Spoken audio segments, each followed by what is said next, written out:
Shalom. What's going on, everybody? Welcome to the Neutral Zone. I am your host, Renaissance Woman, aka Ren Judah, and we are back to finish reviewing the Corey Holcomb and Cam Newton interview.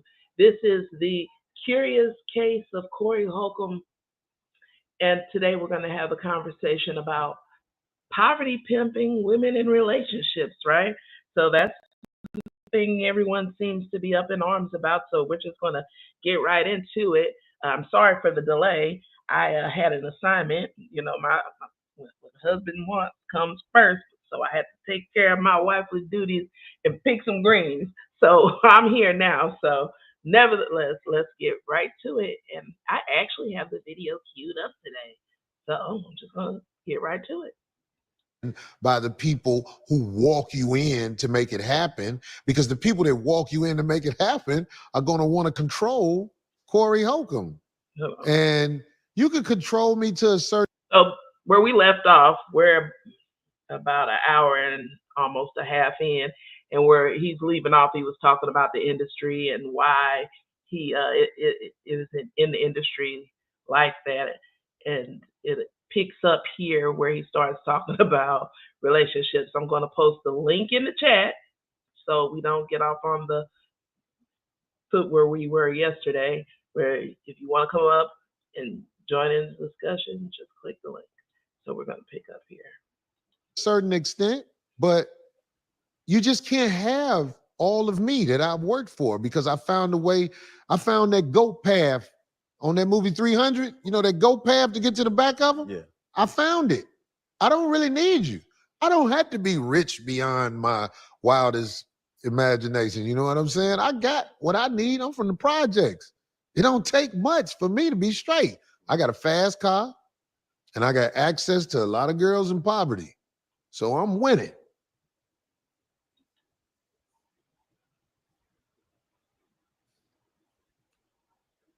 That's access to a lot of girls. And matter of fact, you know what we want to talk about? Let's talk about relationships. You can give it to one. You're strong. You have a strong take on how you view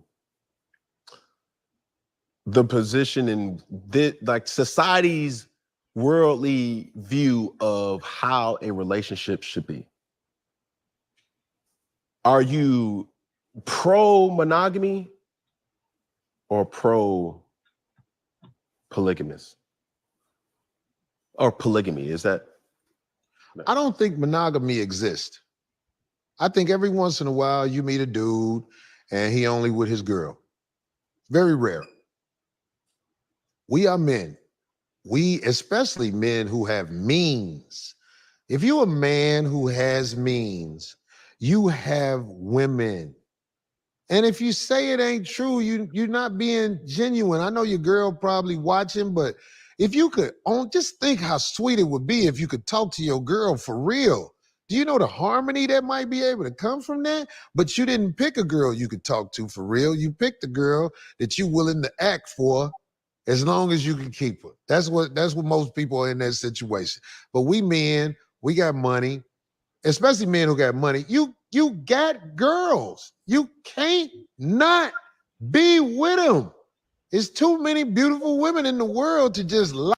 Okay, so I'm going to stop right there because that is where we pick up with the controversy where everybody is getting upset. So I'm going to share my screen here and we'll just go look at some of what I've seen trending on YouTube in response to Corey's statement about dating women in poverty. And so let's see, here we go. And actually, I think I'll do some of the shorts. Women in poverty, I can control them better. A girl who can't afford to say, fuck you, Corey, I'm gone. She just can't afford to do it. So I take advantage of that. Now, that might be wrong, but her poverty. Let's see, there it was. This guy, Corey, takes advantage of women in poverty. Let's see. I think this was one of them. Women in poverty, I can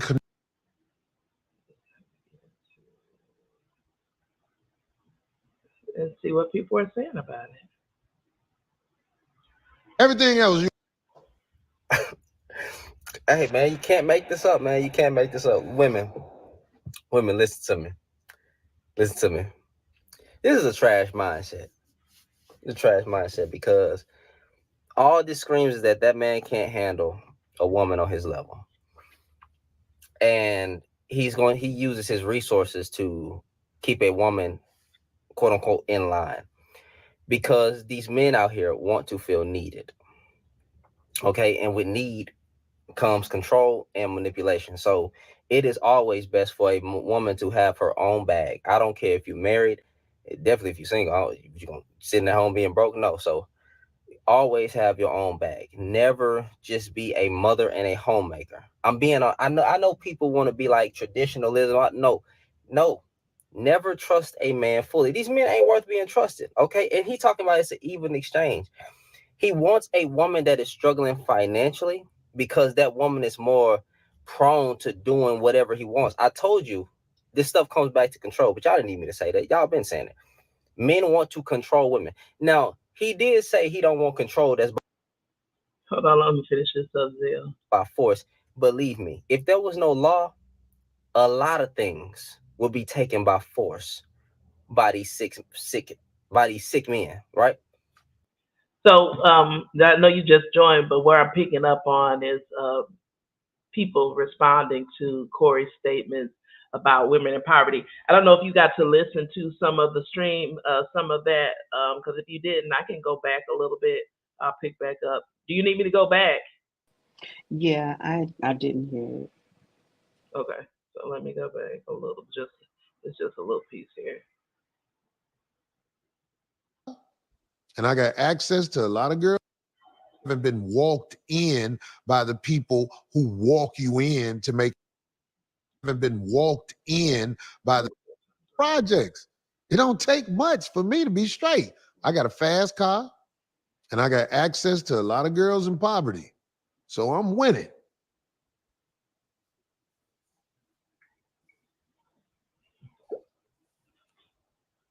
That's access to a lot of girls. And matter of fact, you know what we want to talk about? Let's talk about relationships. You can give it them up. You're strong. You have a strong take on how you view the position in like society's worldly view of how a relationship should be. Are you pro monogamy or pro polygamous? Or polygamy? Is that? I don't think monogamy exists. I think every once in a while you meet a dude and he only with his girl. Very rare. Just let me know at any point where you want me to stop. We are men. We, especially men who have means. If you're a man who has means, you have women. And if you say it ain't true, you're not being genuine. I know your girl probably watching, but if you could just think how sweet it would be if you could talk to your girl for real. Do you know the harmony that might be able to come from that? But you didn't pick a girl you could talk to for real. You picked a girl that you're willing to act for as long as you can keep her. That's what most people are in that situation. But we men, we got money, especially men who got money. You got girls. You can't not be with them. There's too many beautiful women in the world to just lie to one girl and be like, look, I'm only with you. That's some bullshit, man. Get the fuck out of here, man. I can't be with nobody like that. But you keep mentioning certain things. I'm curious to know this. You keep mentioning women in poverty. Why? Like, what's your Well, I'm older now. I'm not as young as I used to be. So women in poverty, I can control them better. A girl who can't afford to say, fuck you, Corey, I'm gone. She just can't afford to do it. So I take advantage of that. Now, that might be wrong, but her poverty and my needs, most of the time, it even out. I don't really need a lot of their time. And they don't tell me to fuck off because they know when I come over, they Hold- children can get some Hold up. God damn. some outlet Jordans. Outlet Gucci. Yeah. Outlet Gucci. But this is the problem. Or I've been doing this for a long time. Like How long? a couple years. Right? Kept it real. I A like couple that. years. When you talk to women, and this is the thing that promotes sexism. This is the thing that What is sexism? I don't know what that is. sexism So is. for sexism, he be A funny. word stupid bitches made up. No, but it's a real thing. It's like Is it? very male dominated or very female dominated kind of things where they've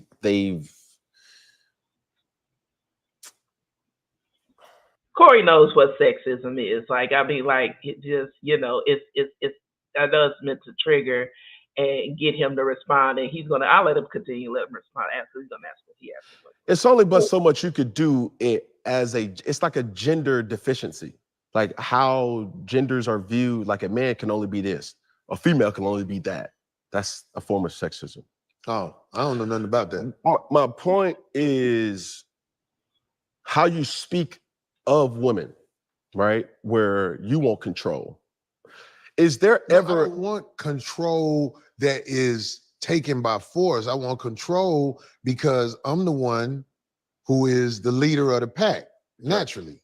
So could you see yourself in a situation where a woman makes as much as you or more than you? I like women who make money, just I can't do nothing with you other than sleep with you. If you could take care of yourself, you're going to think you could talk to me. I don't like you talking to me a lot. I know you got your own money and all like that. So if you want to, we can hook up, hang out, do that for a minute. But I'm saying girls in poverty, because they have a deficiency. Poverty is a deficiency out here in America. I can fix your little deficiency if you do what I want you to do. I think it's an even exchange. Yeah, but do you see how that comes off as? No. How does it come off? It's this. Look, we're exchanging services. Okay, but that's not prostitution. It's all prostitution. What's not prostitution? The only woman who not prostituting, not a woman that's married to their husband. Everything else, you a hoe. But understand this: when I'm hearing reports come out about Diddy with prostitution, trafficking. I would stop right there because that was a lot. So, like, what do you think?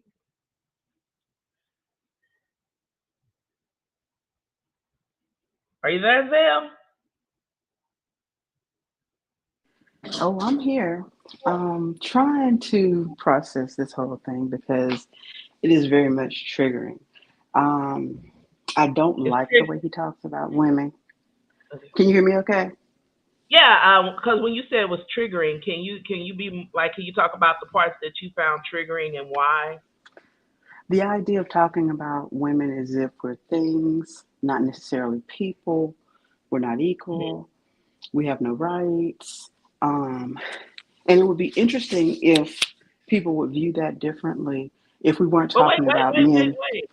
Wait. Mm-hmm. Did he say that they didn't have any rights and that they Nope, weren't equal? he did not. He did Okay. not. Okay. He's and I will be the first one to say, if this is what he's putting out there, and then women sign on for that, and they willingly do that, to each his own. What 2 or 3 or 10 adults do amongst themselves, I think that's their right to do it. But my thing would be, if we changed it from men and women, and this was black and white people, would everybody feel the same way? If all of a sudden white people are saying they want to be able to control, and they said that out loud, would everybody be all right with that? Just the sentiment of, hey, well, if black people are okay with being controlled and they'll do XYZ for $1, they'll go sell whatever to their own people because they got to make it, then, hey, what's that? They're signing up for that. What's wrong with that? Mm-hmm.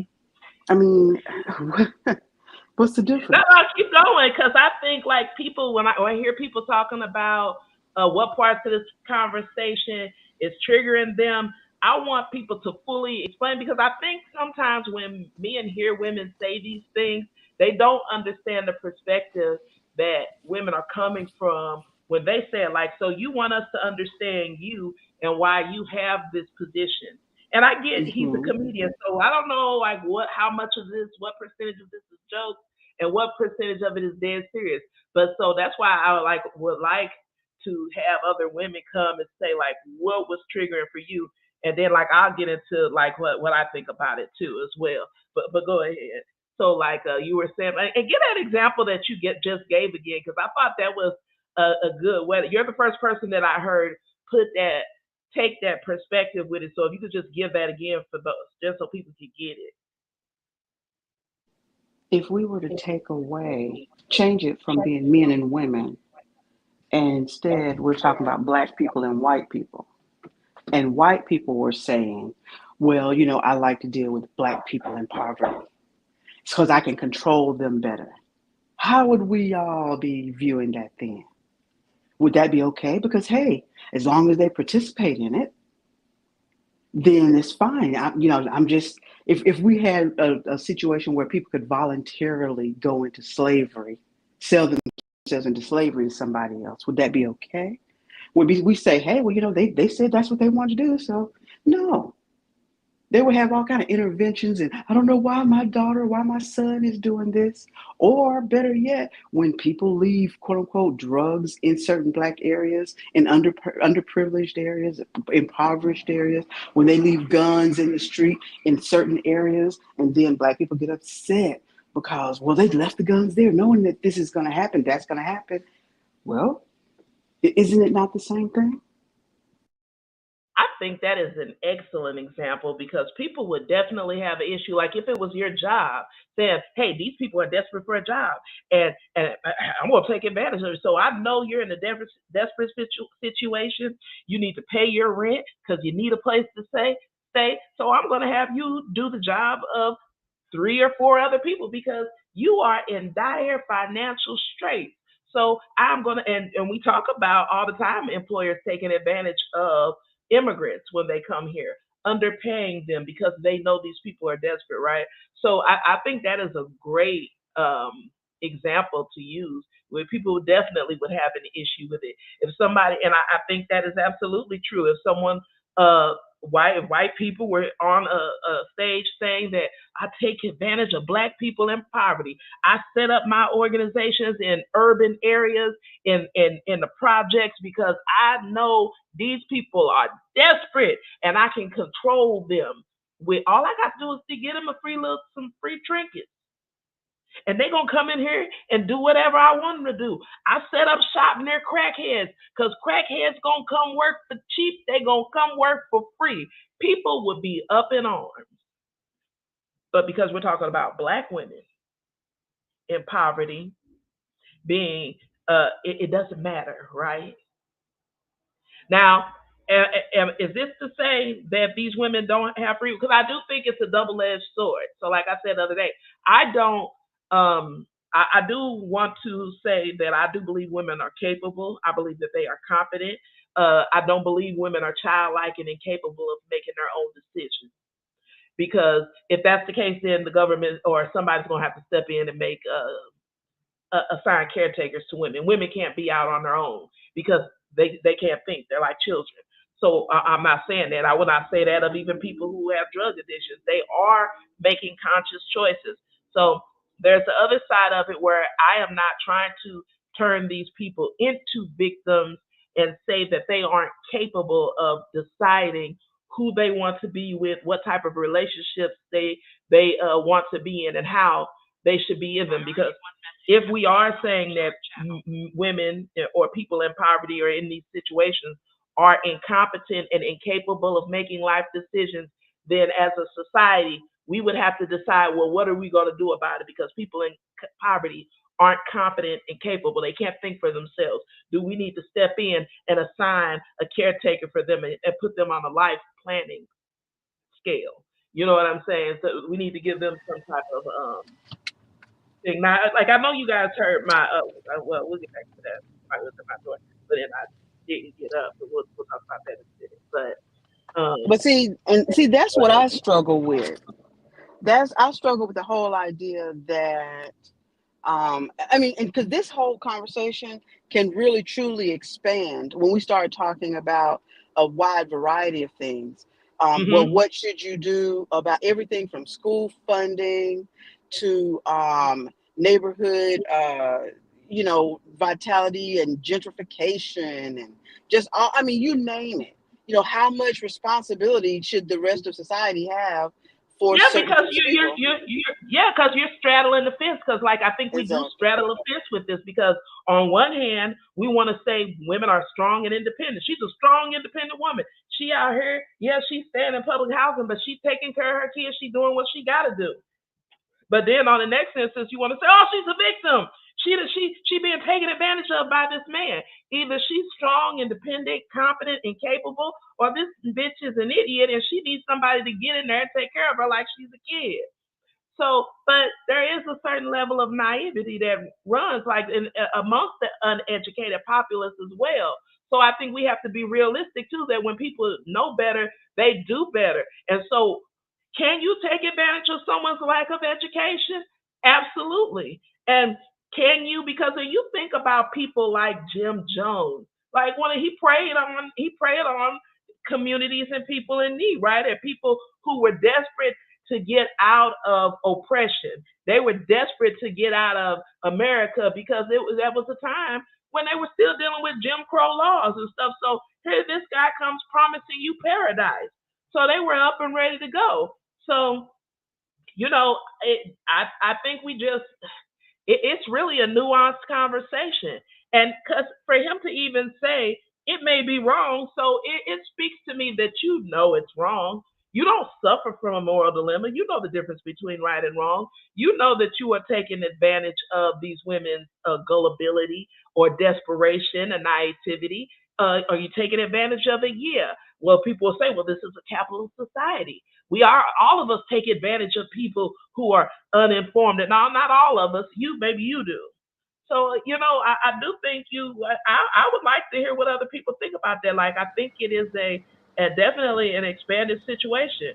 So Exactly, because nobody's arguing this point when we start talking about, well, what about minimum wage? Should minimum wage be, if you're willing to work for minimum wage, then whose fault is that? Just don't yeah, take but that see, here's job. the other thing too, though, because I don't know the women who he deals with, and so I don't Exactly. know if they would be outraged in somebody even insinuating that they are incompetent and that he's taking advantage of them and that they're not capable of making their own decisions, that they weren't independent minded and thought like, hey, I'm the same because at the same time he's like I'm this, I'm a hood nigga. And it literally is what he says. So like if the woman feel like she the same way and fair exchange ain't no robbery and we're the same people, he dealing with people who are just like him. It does in a way seem like, is it people who don't live that lifestyle? Are we trying to push our values and our way of thinking on them as well? So then there's that element to it. So it's like it's really hard to judge this situation when you're just hearing him say that and you're not hearing from those women. Do those women feel taken advantage of, or do they feel like I just came on a lick? I just came up, Corey's a lick. You know what I'm saying? And I'm sure there are some women who feel that he's a lick. You know, so Oh, I really, absolutely. yeah. So it's like Or if I'm not really him, it'll be another dude. right. So I'm really careful about trying to label women as victims because for me, it puts women in a trick bag of, oh, are you strong and independent and competent and capable as you say? Are you as smart and educated as you're the most educated class, and now you're telling me you're too dumb to know when you're being taken advantage of? Which one is it? Well, and see, I think it's a mixture. Oh, go it ahead. is a mix. It is a mix because you can say the same thing about men. Are men leaders? Are they betas? Are they alphas or betas, or are they, are they going to be providers? But then you got all this other stuff going on. I mean, because and it boils down to you're going to have somebody that's doing a little bit of everything in every group, And so you can't really, when people, it's not like all women are not going to be free and independent and free thinkers and all of that. But I guess my thing is always leave room for all of it. If somebody else on the other side of town wants to do something, that's them and their business, but don't put that on me. And that's usually when I start getting irritated, when I hear these people talking about certain things and saying this is what Black women are. Why do we have these? Now I'm sitting here, never worn makeup, jewelry, weave, lashes, don't know nothing about none of that stuff. But yet I have had people sit there and talk about the problem with women in weave. I couldn't talk to you about that stuff. I don't know nothing about it. But yet I have sat down and had more conversations about women with wigs and weaves, and I could not begin to tell you how much it costs, what to do to get it done. I don't know nothing about it. And it's like, why am I in that conversation? But it doesn't matter really though. I don't even see how that is. I hate it when people do that because it's like, who cares? If you don't like it, just don't deal with it. And that's my whole point. But why come to somebody, if it don't have nothing to do with me, why talk about all these big problems with women wearing weave? And you're talking to somebody that don't do it, but it's a complaint of the problem with Black women wearing weave. That's not my problem. There are plenty of women that don't do that. So just move. That's like me sitting back complaining about all the men that paint their fingernails. I'm telling men, I'm tired of these guys painting their fingernails. Just don't deal with me and paint their fingernails. I'm sick of dudes in tight pants and purses. It's like, is that a problem among men? I think if people were saying that women started saying that was a problem among men would have a problem with that. Yeah. So I get it on the other side. Like women, we don't want to hear that either. Weave is not a problem. We have real problems in our community. We have problems that are problems. Weave is not one of them. Weaves and wigs are not a problem. That's just a thing. That's a thing that if they stop making it tomorrow, people are not going to drop dead. And literally, if you don't like weave and wigs that much, then you literally can choose not to deal with women who wear it. It's just that's simple. True. When we start talking about problems in the community, I think we can start talking about poverty. We can talk about housing. We can talk about city resources and stuff like that. So, but to get back to the topic, because like I say, you can just go and spin. I have to ask the question, are we saying that women in poverty are incompetent and they don't know the difference between right and wrong? And I would say, what I would say about that is that desperate times call for desperate measures. And if you take anybody and put them in a desperate enough situation, they will do just about anything. I can agree with that too, but I can also tell you, I know a lot of people in poverty and they're not selling their giners. Okay. Exactly. So I don't even like the idea of, because to insinuate that because a woman is in poverty, she has the propensity to be a whore. I find that highly offensive and utterly ridiculous. I mean, like, I just think, like, when people sit up and entertain these conversations, like, what are you saying? I think Corey Holcomb deals with women who has the same mentality that he has. I really do. And so for me, I just don't see these women as victims, because unless they come forward as victims and they're saying this guy is taking advantage of them, I really don't think that people have any business labeling somebody something. Because I get, just for me, I don't want to be called a victim if I'm not a victim, because there are real victims out here. So when these women step forward and say that he's victimizing them by paying them and carrying on the type of relationships that he's having with them, then I think we should move forward from there. But for me, unless somebody is saying that, I'm going to assume that you are capable and competent and the strong, independent woman that you claim to be. I'm not going to assume that people are dumb. And the issue that I take with this entire thing with him is he is the one that started that label.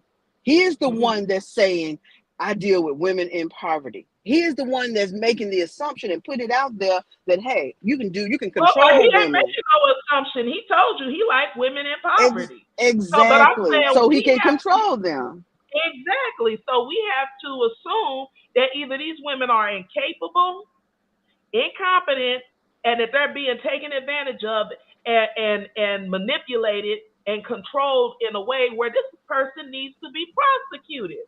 Or we're going to say these women are competent, capable, and they know what kind of situation they're entering into. I can't make that Hmm. assessment without talking to these individuals.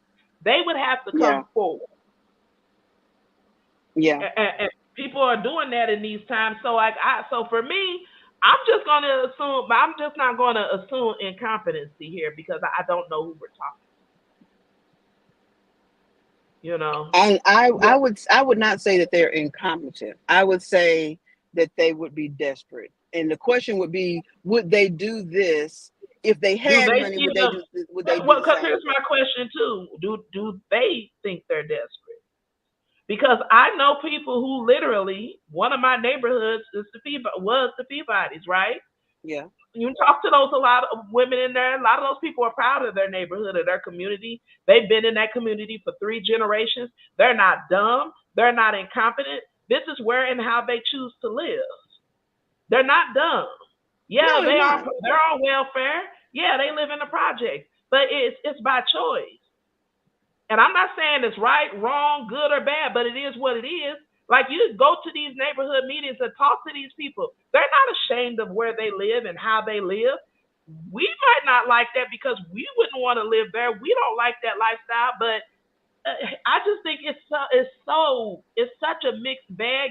And when you get It out here and you is. start meeting and talking to people, and you hear the pride they have in their damn community, they're just like, we just need the police and the housing Yeah. authority to take care of the crime. So now they're putting the real time crime center has cameras in there. We got the housing authority police to sign. You're asking for the new police chief to pick up patrols in the area. So those people do not want to move. They do not want to be removed. The housing authority is tearing down sections of, they're removing the old Peabody and they're building new houses. Those people are demanding to be on that list for the new housing. I'm not going to say that these people, I've talked to these women. They're not dumb. A lot of these women are really smart. They're not dumb.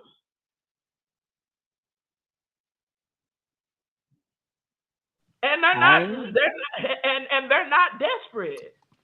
Everybody that lives in the projects is not whoring themselves out. and I agree with that. You know. So I just want to say that for them.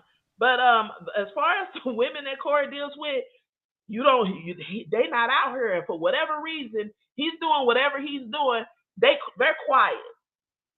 Other than I think his wife going on Tasha K, the instance that and I didn't watch that because I told you how I feel about that kind of content.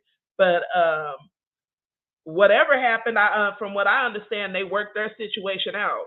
So I don't really care, but I think the conversation is relevant because just I want to talk about how we view other women and what are we thinking about other women, and are we giving people the ability to decide what they want for their lives? You know what I'm saying?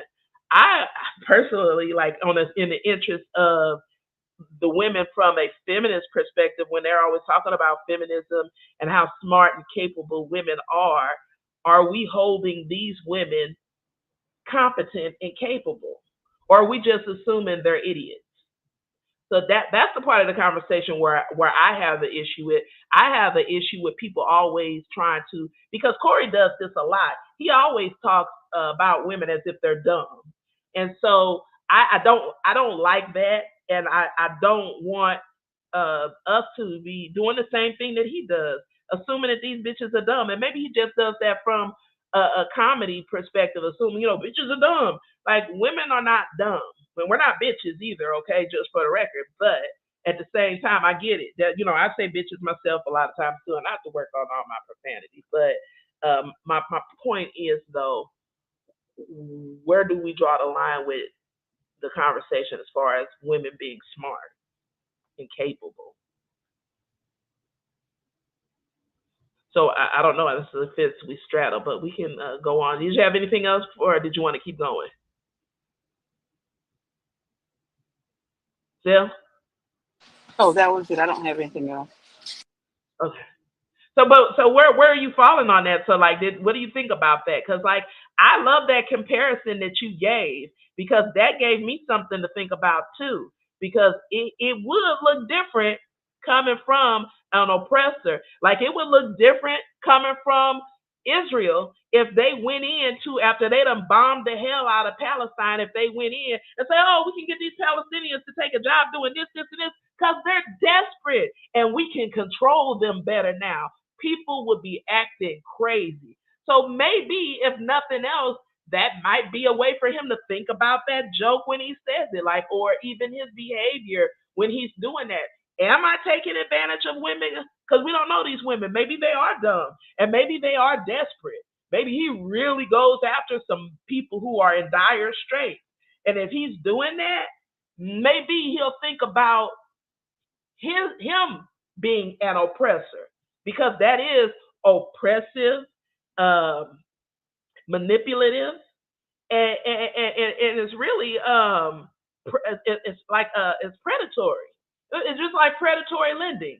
You know, predator. You talk about predatory lending. That's predator behavior.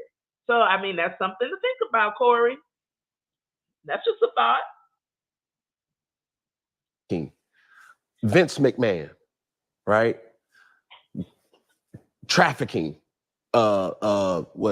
sexual misconduct.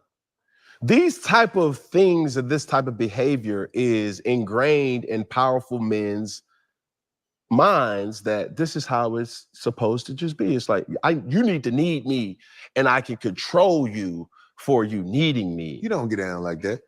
What do you mean? The stuff that the brother Diddy do. You don't move like that, do you? No. Do you beat bitches up at the elevator? No. I mean, it's just, I'm saying, there are some bad men out there. Men who, it's really a weakness. It's really a weakness.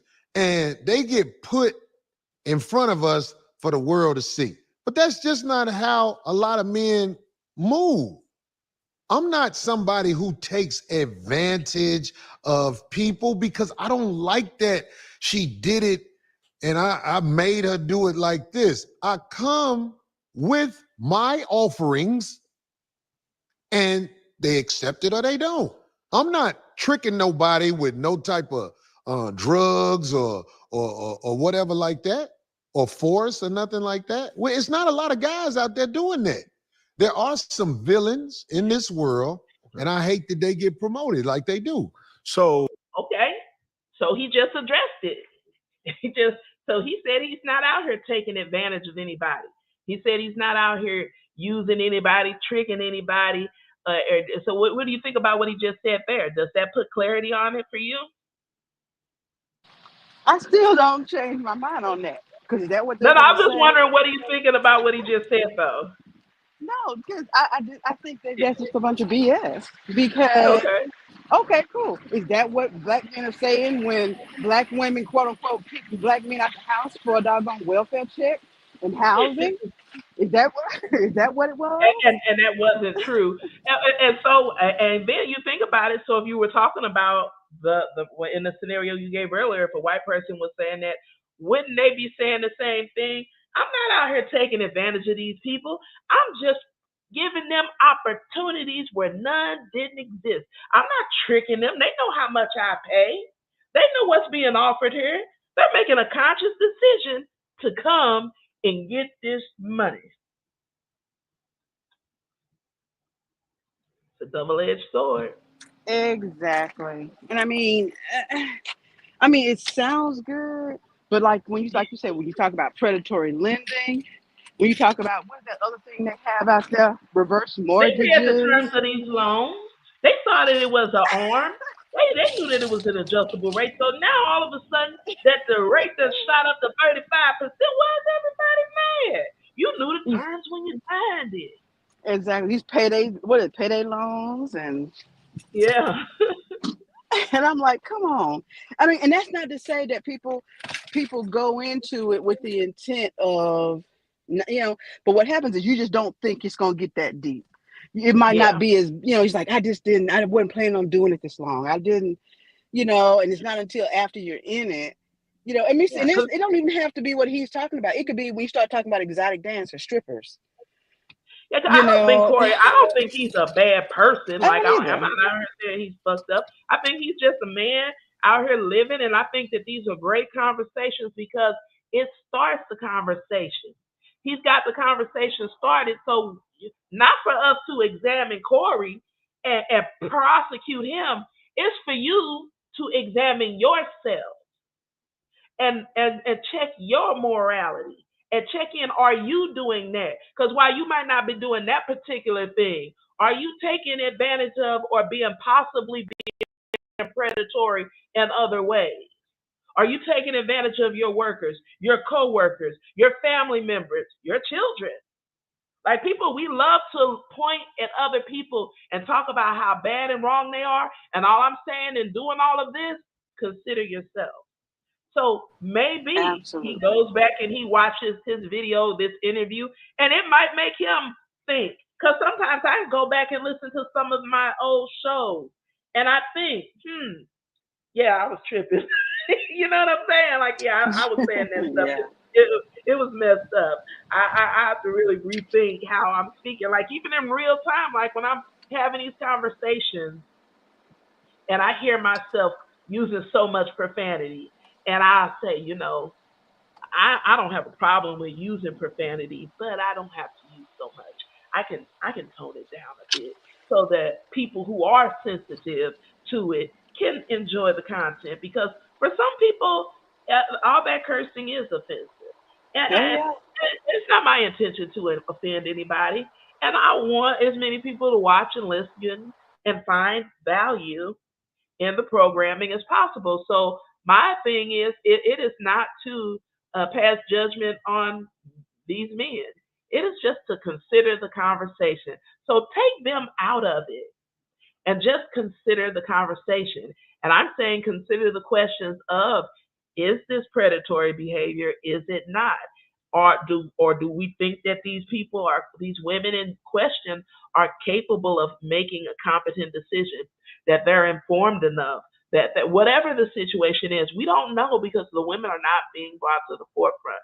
So I think we always need to keep that in mind in our prosecution of people. But I would also say maybe the conversation will be sparked enough from between men and women in the community where somebody may be able to have a conversation with Corey about, hey, brother, how much of that is jokes and how much are you serious about preying upon what Christ called the least of these, the little ones, or the people who are in poverty, the poor, the elderly, the widow? How are you treating them? Because the vulnerable people in our population, those are the ones that we are supposed to be looking out for, not preying upon. So it's worth considering. Exactly. Because I mean, it makes me think about, like people in the continent of Africa, and we've got somebody like Bill Gates going down there giving them free, uh, free, uh, what is it? Those inoculations that they're getting. They're getting free, Mhm. all these free drugs that they're giving them to help them. They're basically testing, find out they're testing drugs on people in Africa. So what does this mean? Do we just let it go because hey, they know what they're doing? They're making these They're confident, decisions. they're capable. They're making a Yeah, decision about getting a shot, and they don't know what they're getting. They're thinking they're just getting inoculation. Uh, exactly. It's just and the thing is, my only thing with Corey Holcomb about a lot of this is he specifically is going for the control because he can get women that make as much money and that will just have. You can get women that'll just have sex and no money has to change hands. But there's I, something about the handing of the money that makes a difference. I also believe that there are women who, if you're a righteous leader, so that's something too that I think men need to consider. That if you're coming from a righteous mindset, and if your leadership is righteous, you'll have a woman in any economic group, any social standing that will conform to your leadership. So for me, it's all about how you're moving. So it's not that there are no women in your class that won't submit, as you would say, or obey you. If they're not obeying, what are you doing? If they're not submitting, what are you doing? If they're not following you, where are you leading them to? So I think The question that I hear women asking all the time, it's a just question. It's a righteous question. What am I submitting to?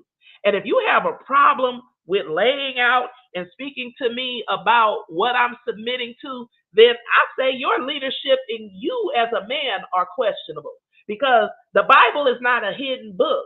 The principles that I follow, Christ and the Most High laid out the leadership that I'm to follow. The plan is laid out. The rules are right there. Everything he wants me to do is there in plain writing. So why are you hiding? That's what I want to know. That's my question. So, was this a joke or was this the truth? You holding somebody's head to the window? I Because would never hold a girl head to the window So that unless was a she joke. had it coming.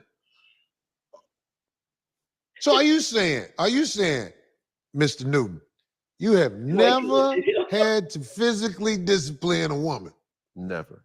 Oh my God. Because I'm gonna tell you, in my situation, You can't. somebody would have came out and said, Cam has physically abused me. You got to get a sister to beat bitches up. You got to get you a girl on deck that you say, hey, this bitch got her hands, so she go handle them. Because, Yeah. Cam, do you know nice guys really finish last in this Western world? Oh, for sure. But this is the thing that, and I don't want to be misquoted. I do not believe that. Nice guys finish last is bullshit. When you say nice guys finish last, what does that even mean? Because a lot of the guys that they're calling nice guys, they're not nice guys. And a lot of people finish last because they be doing fucked up stuff. Because I just think when you live in righteous and you're doing what you're supposed to do, everybody has a bit of a bad break. Things happen in life. But as far as finishing last when dealing people, when I'm dealing with people righteously and I'm moving right, I don't finish last. As a matter of fact, I just see my life get better and better. So you can't tell me nice guys finish last and expect me to believe it, because I know that that's not true. But my thing is, when you say finish last, I'm trying to, like, what race are you running and what are you trying to win? That's the thing, because in finishing last, what are you calling finishing last? Because is what you feel like you didn't get, was that even for you? Would you be able to sleep at night with what you gained or what you had to do to get it? So if you got to be grimy and dirty to get someplace, for me, I don't want it. But that's me. So it's all about how you want to live. That Gregory Porter song, is that the way you want to live? I don't want to be banned, right? Because even though I can create and curate any question that I want to, there's still a platform that has to agree with what we're talking about here. I don't find it humorous to talk about disciplining a female or even a male where it takes physical force, right?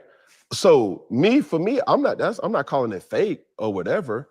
Like, if my father always told me, if she makes you want to put your hands on her, that ain't the woman for you. Well, I get that. But there's a vetting process that comes when dealing with a woman from this Western world. Sometimes you have to demonstrate. Now, I think you have to demonstrate when you are ratchet and you're dealing with ratchet people. Because I'm not going to act like there aren't people who don't know how to act. And this may just be me speaking from a law enforcement perspective, having did that job, that there were always ratchet ass people coming into different establishments that I worked who didn't know how to act. They didn't know how to act in court. They didn't know how to act at the library. They didn't know how to act at the damn Union Station. It's always somebody that either wants to put their hands on other people, and you got to put your hands on them because they just don't know how to act. So what that says to me is, these are the type of people that you deal with. You deal with the type of people who they go to work at a job. Those are the people who get violent on the job, and they have to have security come and remove them from the job. Sound like these are the kind of women you like, who think that the way to solve the situation with the supervisor is to beat them up. This sounds like these are the kind of women you dealing with. That's what it sounds like to me. But let me continue. if you got to demonstrate time after time after time. You are right. This is not somebody that you have the power to vet into what you need her to be. If you have to always, we're going to use the word demonstrate. I think people know what I'm talking about. If you always got to demonstrate with her, then that's not your girl, man. Leave that alone. But there are women out here who understand this man treats me good. He treats the kids I came with good. He's a good brother. He does this. But when I push him, he demonstrates. So I'm not going to do that no more. So can we please put a microscope to when you say demonstrate? What does that mean? Discipline. In what regard? Physical discipline is something that is the last resort. No. It's the last resort. I'm just giving you my point of view. Okay, I'm gonna give you mine when you. It's the last resort, but it might be necessary sometimes. Because there's a lot of girls who are rebels, but they want to get saved. They don't want to lose their man. Okay. They done messed up and they done tried you. Okay. Well, you done told them, cool out now. Don't go there. Don't go there with me. Okay. They try you. They might jump in your face or do something like that. They love you and you love them. That's not love. What's not love? Like, if you jump into my face, if you don't know how to act, I will eject myself from the situation. Wise. I agree. So I'm saying any type of motherfucker, let me tell you, oh, you stupid, oh, you want to do that. Oh, baby, my warning to you is be careful. That careful, that's me demonstrating. Right. Control yourself. Hold on. Hold on. What's the word that you use? You have to be ready. Oh, what's the word that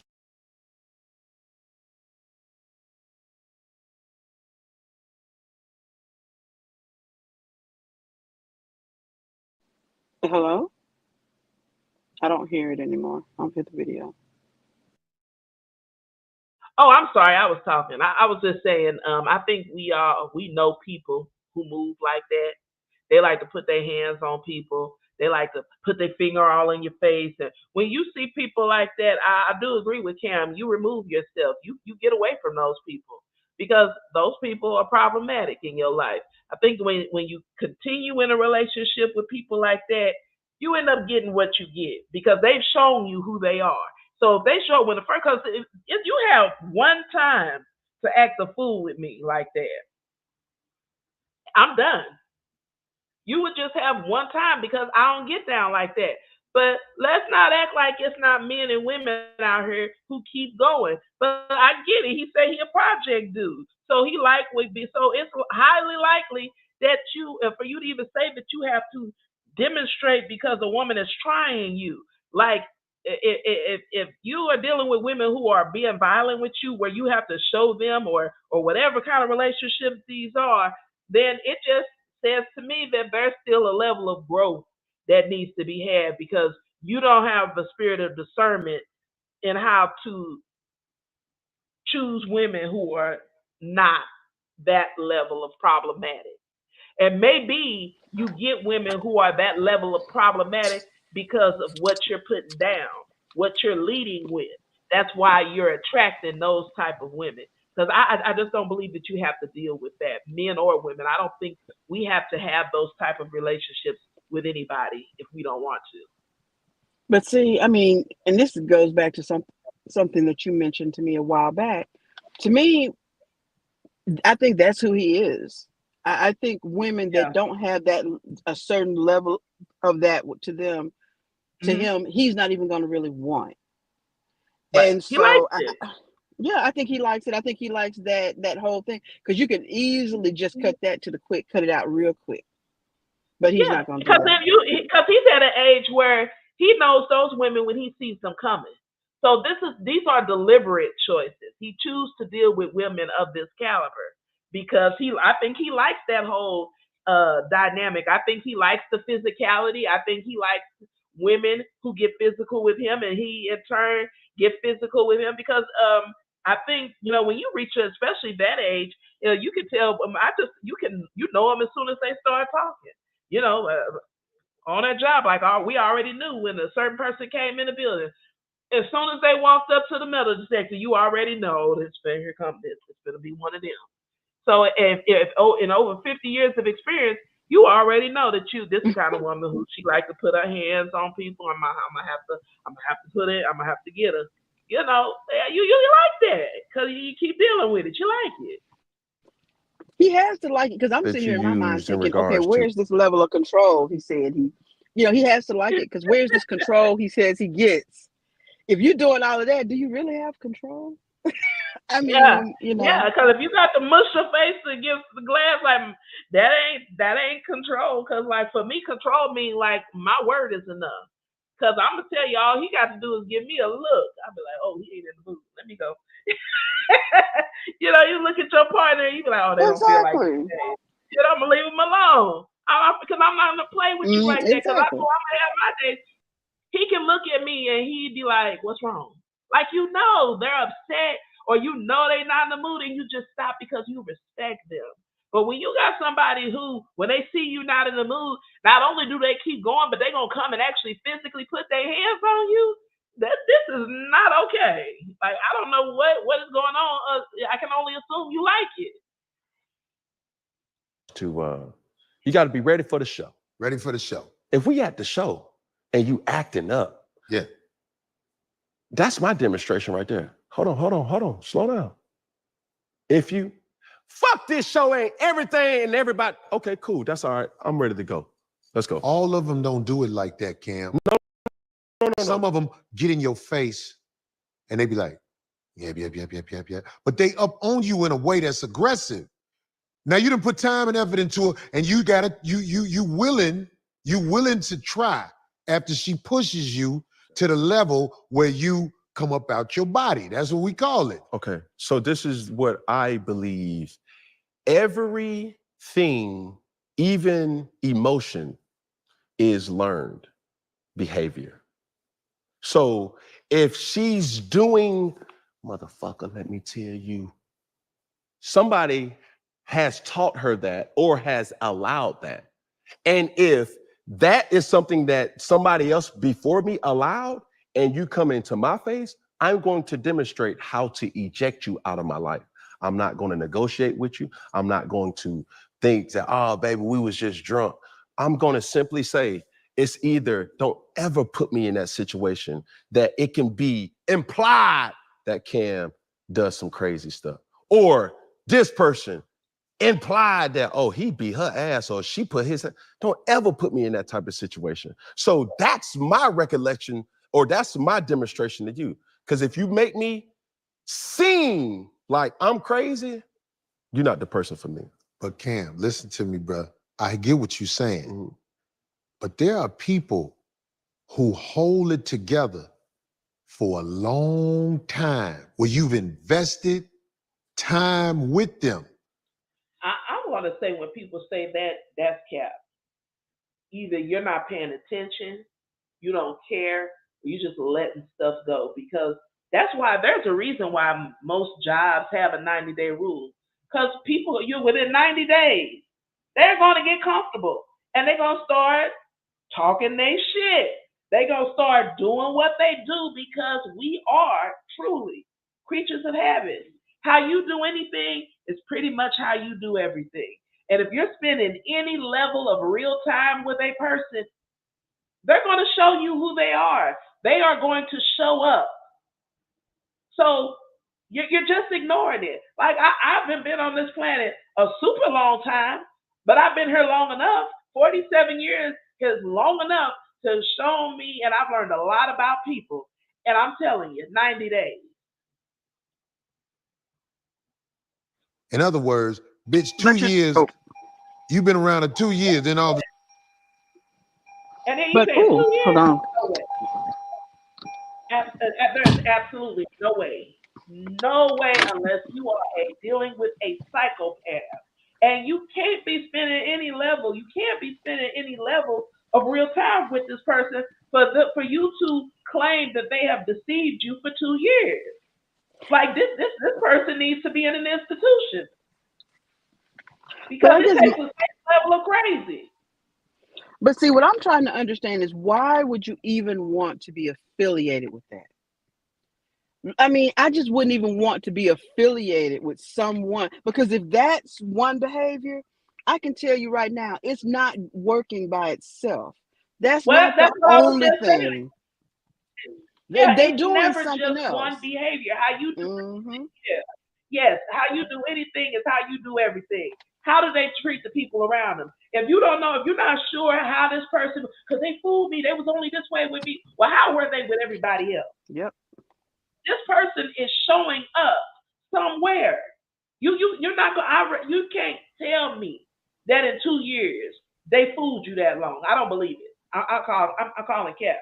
That's bullshit. All of a sudden, she come out the bag on you. Mhm.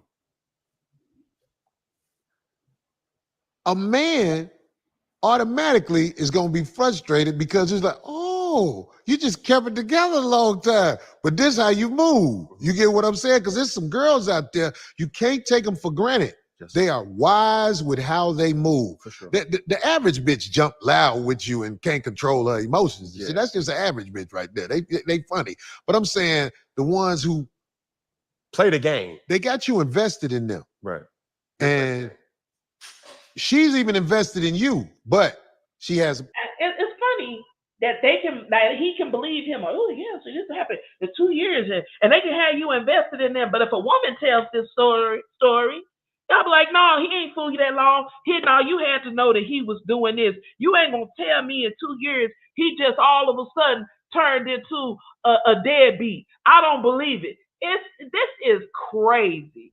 Like, cause if this is not acceptable for women, it certainly isn't acceptable for the so-called leader of the pack.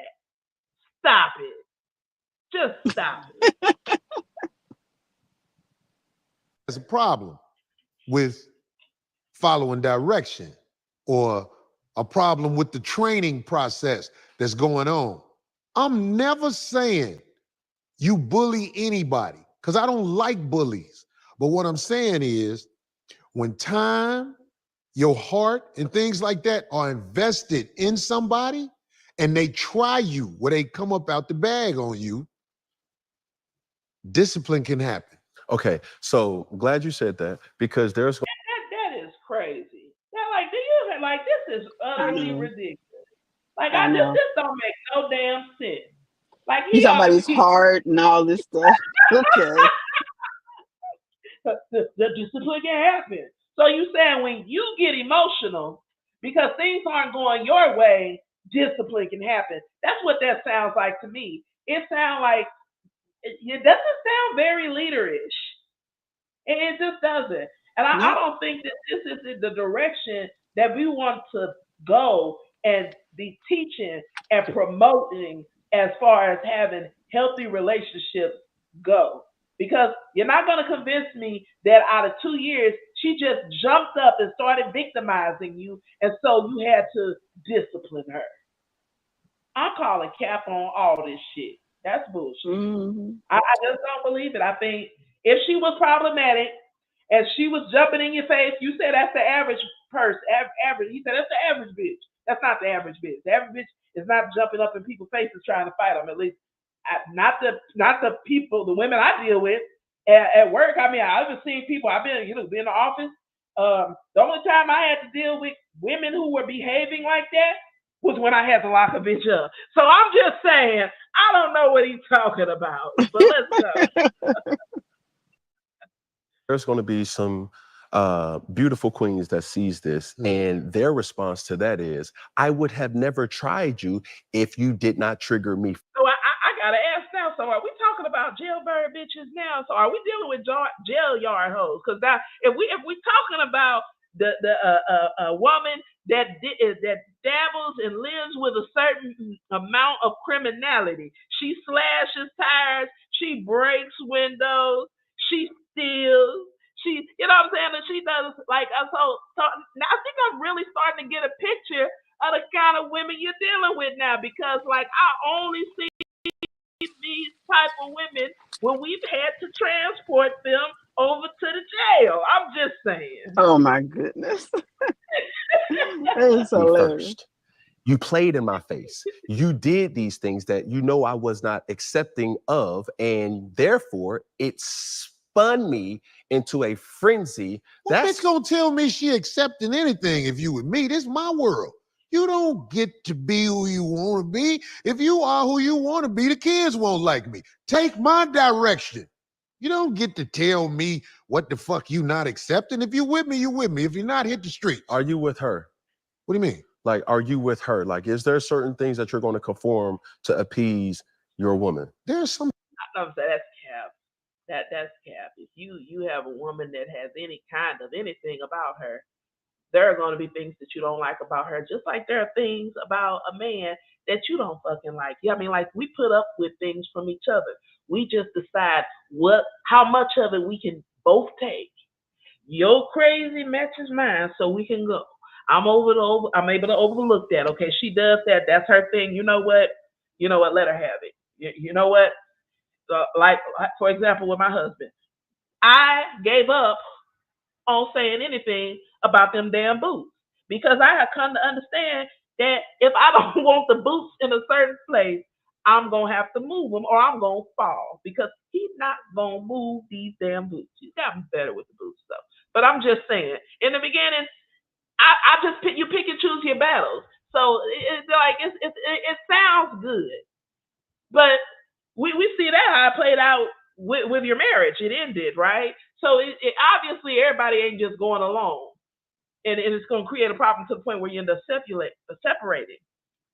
How do we build longevity? And if we're going to tell people that it has to be my way or the highway, I'm telling you right now, you are not going to maintain a relationship. It's going to be unsustainable because you do at times make compromises.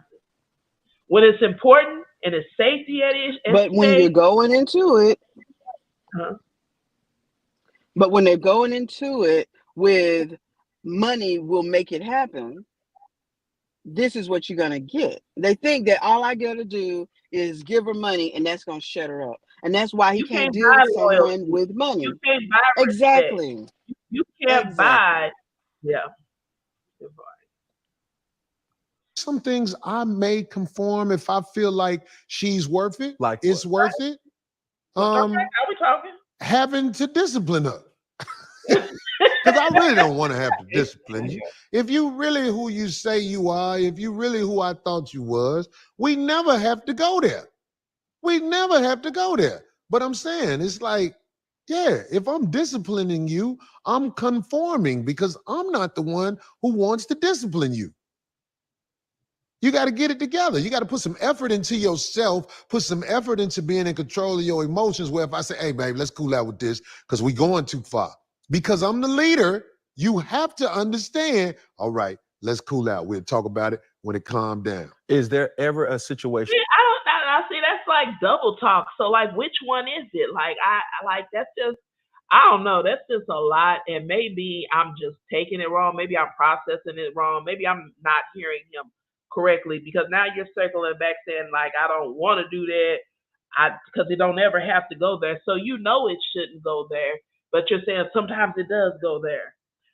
But the thing is, if he's trying to, but if he's of the mindset that he can make somebody do something, and he's doing it based on the fact that they need something he has, and that thing is money, none of it is really him. I mean, he'll talk about leadership and all this other stuff, but everything always goes back to his financial situation.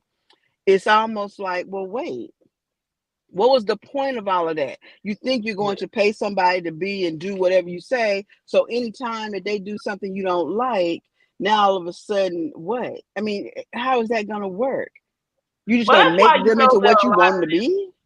But I think that's why a lot of this is double talk. Like, so now as we get deeper into the conversation, a lot of this is just talking out of both sides of your mouth because you can't. So, because if the relationship is based on money, you could control the behavior. The money will control the behavior like an employee. But now you're talking about relationship dynamics and making compromises and things like that. So we don't compromise on company policy. Company policy is what it is. That's why I get it. Some of these are jokes, but see, some of it is like you're trying to have a conversation as well. And so I will wonder. So has the fair exchange part of the conversation ended, and now we're on a relationship conversation? Because I don't think they are one and the same thing. Because you're talking about dealing with women who he said earlier they're hoes. So if your view of these women that you're having relationships with because you're not married to them, you said anyone that is not a wife is a hoe. So if these are hoes, there's a certain level of behavior that's going to come along with this. I think that maybe there may he may take some time to do some more examination on that perspective, because if they are hoes, you're looking at them not as whole women, whole beings with their own thought process and ideas and outcomes that they hope and dreams for their life. They are things, they are tools for you to use. Just much like a garden tool, a hoe. You use hoes, and they say hoes are for everybody. So if Yeah, I this is mean, and not he your don't want hoe, it. He right? don't And want so the if this woman is that's not thinking for your hoe, themselves. what are you bringing to her and her children? Yeah. Treating her like a hoe. What can you really be bringing of value? So this conversation is really kind of at this point is kind of nonsensical, because either they're hoes or these are women who are potential relationships. Which one is it? It's just kind of it's double talk. Situation where a female leads. Never. Never. How the female gonna leave? I don't like men when I knock on your door and your woman answer the door. And you in the back. Who is that, babe? That's a cake ass motherfucker right there. You the man. You have to run it. If you don't run it and you let her run it, it's led by a woman, which is probably led by emotions. And this might not be easy for every. I'm gonna say that I agree with some of that. I agree with that to a certain extent. I I don't answer my door. Like you just, I know you heard my doorbell a minute ago and somebody knocking on the door like they was the damn police. I didn't even get up. I don't answer his door. First of all, if you were for me, you would have called me. You knock on this door, this is his door. He answered that door. I think that like just much like when I work in the law enforcement and you come in that court building and you come into City Hall or wherever I was posted, I am the first line of defense for this building. I am the first person you see. I decide if you gain entry or not. The man, this is my opinion. He's the first line of defense for the home. Why am I answering the door? You answer that damn door. That's your job. I'm not on duty here. You are. But that's just my opinion. Everybody to accept what I'm saying. I'm a fair leader. I'm one who is going to do what's best for us. Do you believe in the relationship breakdown of being 50-50? There's no 50-50. What is it? I'm the man. I'm telling you, trust me. If you can't trust me, I'm talking about if I don't show that I'm the one to be trusted, that's a whole nother thing. But I'm telling you, if I'm with you and I'm pulling us in the direction we got to go, you got to understand. You got to be up under me. It ain't no 50-50. You have a place, and your place is nothing to be ashamed of. But your man is going to carry you through and do what you need so that y'all in a good place. You can't. I don't believe in 51-50. It might be it might be 51-49 maybe, but there's no such thing as 50-50. For me, I just don't believe it. What you got, Sam? Now, this is one of those things I have to really think about because when we're Because I talking know you about don't agree money with me on that one. on the whole 50-50 thing, Or even I don't know if you agree with me on the door thing either, but did you hear my perspective on that? oh yeah, I definitely did. That door thing, I'm not gonna lie. At my house, I don't get a whole lot of people knocking at the door to begin with or ringing the doorbell to begin with. Yeah, we don't either. Typically, Yeah. That's why I like typically, typically when I go to the door, or either one of us will go to the door. So that's the first thing. But when I go to the door, I'm gonna look out. I have a huge window. I'm gonna look out the window and see who it is. If it's one of the Yeah. kids or somebody I know, okay, yeah, I'm gonna go ahead and open the door because I'm in the South and people will drop by without without letting you know, and they just show up. If it's one of the kids, I let them in. If it's not someone I know, I call him. Then he's gonna come and open. I don't know Yeah. who that So is. Somebody's at the door. I think it's different for everybody. Like, and how your family dynamic is too, right? So, like, you may have kids, your kids Yeah, are popping in and stuff like that. That's not the dynamic here. And right. and I can tell you 100% of the time, if somebody is knocking on my door, they are a stranger. Because anybody Mm, that's coming to see me, they have already called and let me know that they're coming or I'm expecting them. If somebody knocks on this door, he is the first line of defense for this home. The door is his job. I don't even go. and I don't even get up. I don't even look out because I don't give a fuck. Because I'm not opening. I'm not coming. yeah, and see, for And then me, you kick it open, and by the time you kick it over, I got something right here. I got hot lead right here next to me. So once you kick that door open, I ain't asking no questions. I'm just opening fire. That's it. and see, So for me, 90% of the time, excuse me, when somebody rings the doorbell, it's gonna be a relative.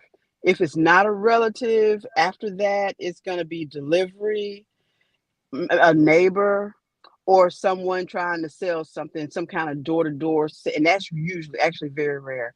But for the most part, and I mean, when that happens, it's literally maybe once a year, once every other year. Sometimes we don't really get a lot of people that that I don't know coming to the door, what and about so that's 50-50? Do you believe in 50-50?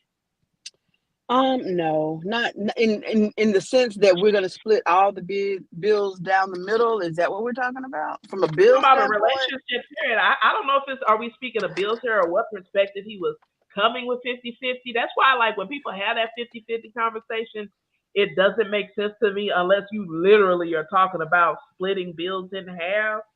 Then Yeah. that's definitely not. We definitely not doing that. When I can tell you right there, we're not. If you are the leader, if you are the head, this is your shit. You run it. You pay the cost to be the boss. Flat Yeah. out. See, for me, I That's would not to say that I probably, don't contribute to the household because I yeah. do. However, it's not 50-50. I would have to say in our situation, we are definitely along the lines of we just bring everything we have to the table, to the relationship, and we bring all of our finances as well as talents and skill sets, etc. And then it's more But along the that's not lines of 50-50. That's and not see, that's what 50-50. I'm saying. And so when they talk about 50-50, because see, one thing that they talk about when they say 50-50 is, okay, I'm giving 50% of what's there, but this other 50, I'm keeping that over here to myself. And that's not what Yeah. we do.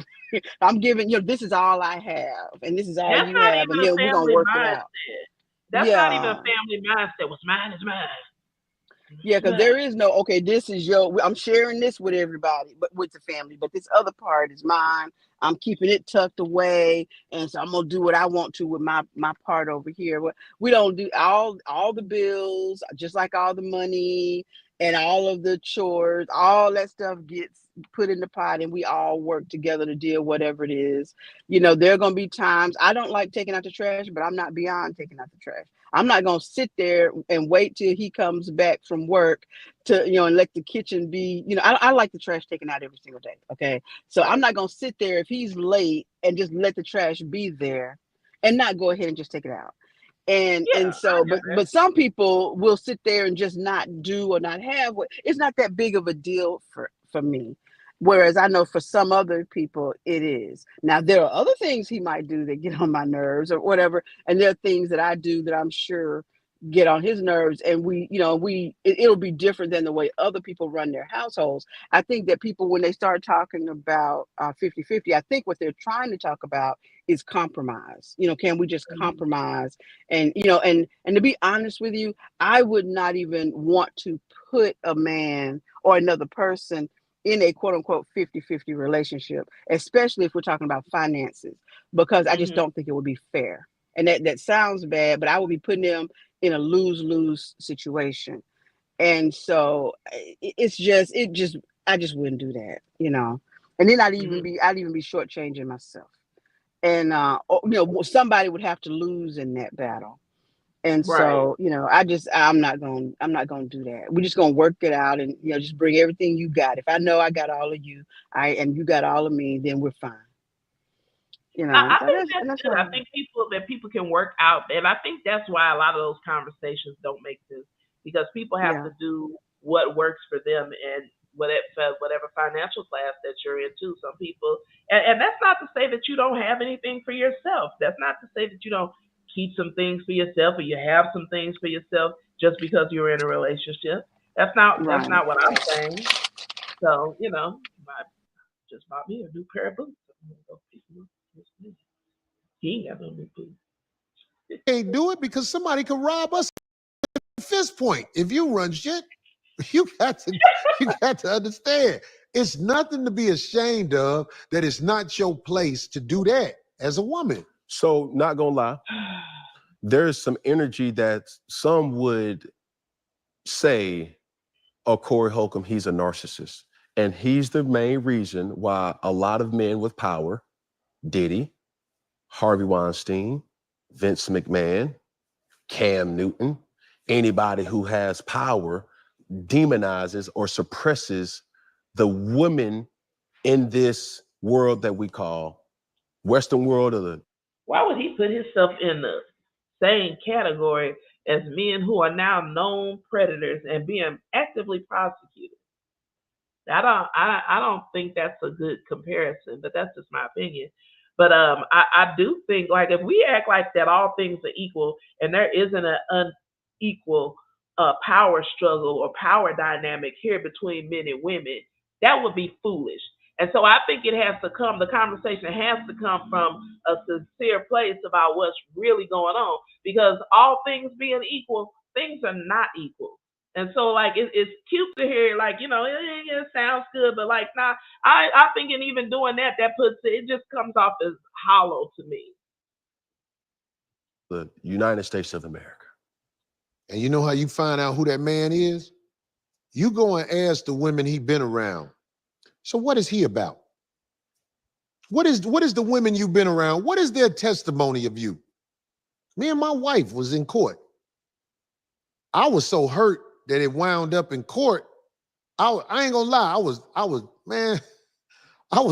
My soul cried thunder that we wound up in court. But you know what happened? Eventually, she came around, and we worked it out. And I believe we worked it out because,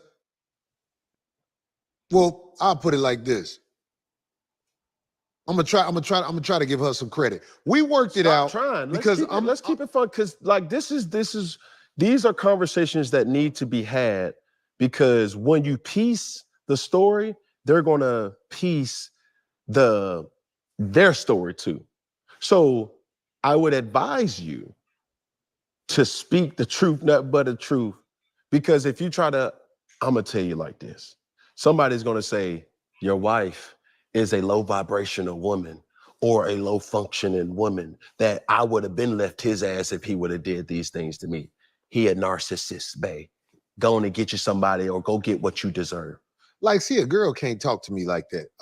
You can't even get that to me because unfortunately, um, the girl who I saw on your show talking about low vibration, I mean, like, it's information out here about us. You know what I'm saying? Like, we know she don't make it out. It never lasts with her and men. You're referring to Dr. Bryant. Yeah. Yes. I wish you would have asked her, have you ever had a relationship with a woman? I wish you would have asked her that. Because then it would have made a lot of sense why it never works with her and men. Because I don't believe she put her business out there. But what I was saying with my wife real quick is there was battles that I feel like I was winning. But I still gave her grace for breaking down in the end and saying, let's work it out. Because I don't feel like people should be paying lawyers the type of money that lawyers get in these courthouses. It's not even regulated. The lawyers can take all your money. You know what I'm saying? So I give her credit for working things out with me. because in the long run, her working things out with me is gonna make it where she's still part of the circle. If it would have went down to what the judge said, I can't have her in the circle no more. If you send me to the beast of all things, we can't be friends after that. But we worked it out. You get what I'm saying? So I'm like, she still gets grace from me now. So are you still married?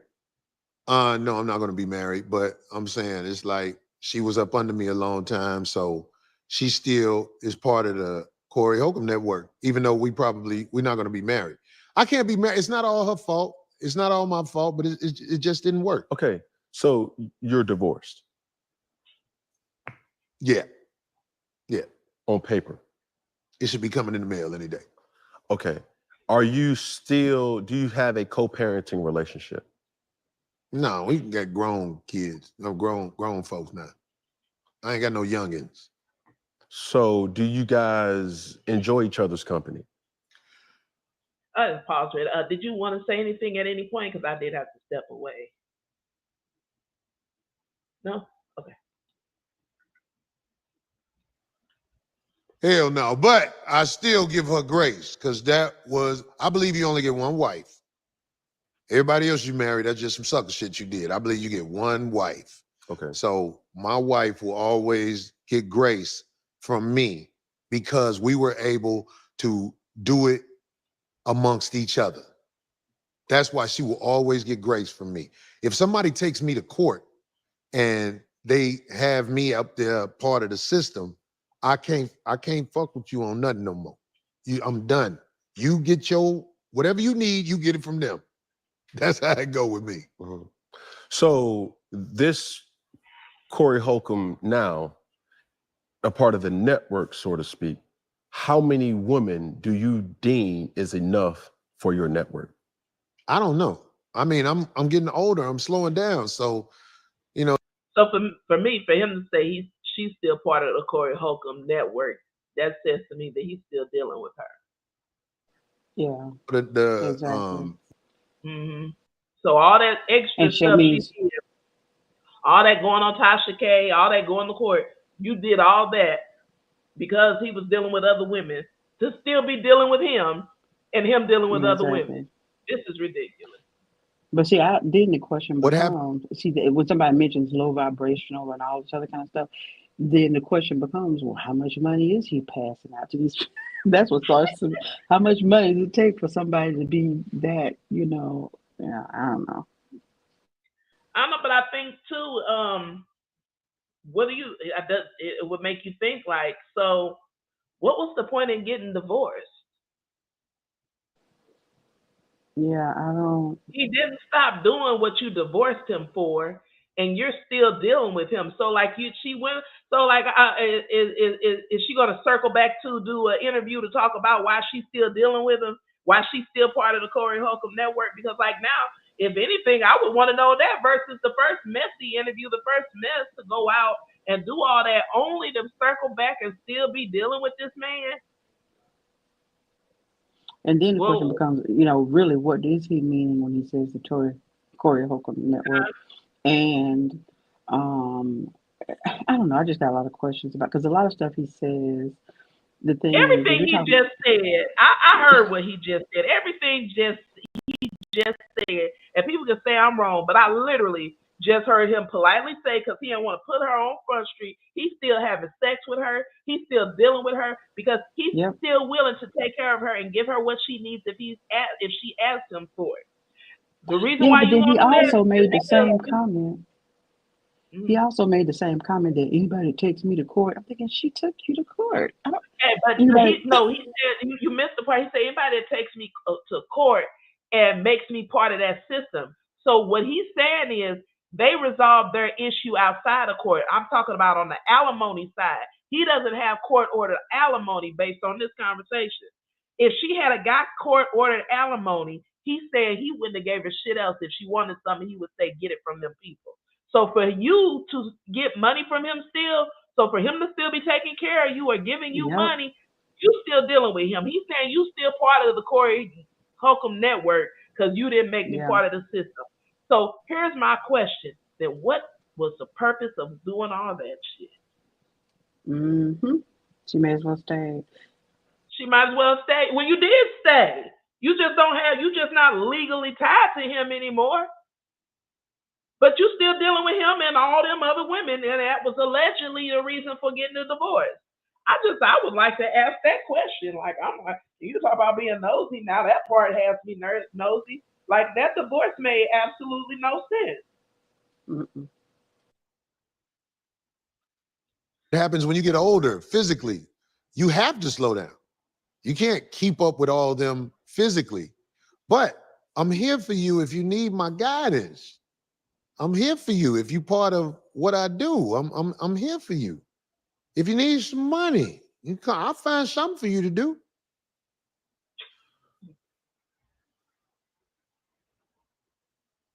I know you probably. I got to tell you something, Cam. You said you got a kid. Yes, sir.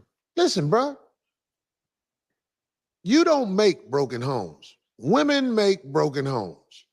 When you have a child by a man, I think it is your duty to make sure your child knows his father, is around his father, and finds a way. You, as a woman, you need to find a way to make peace with the father of your children.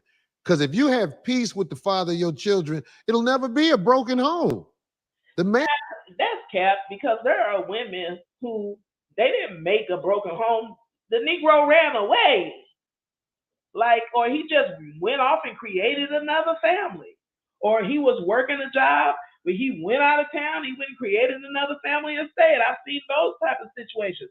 Like, so I don't know Yeah. if we can say all the time that the woman created the broken home because there are literally women who have wanted to be in the relationship still with their baby daddies. And he just wanted to be free. He wanted to be free as a bird.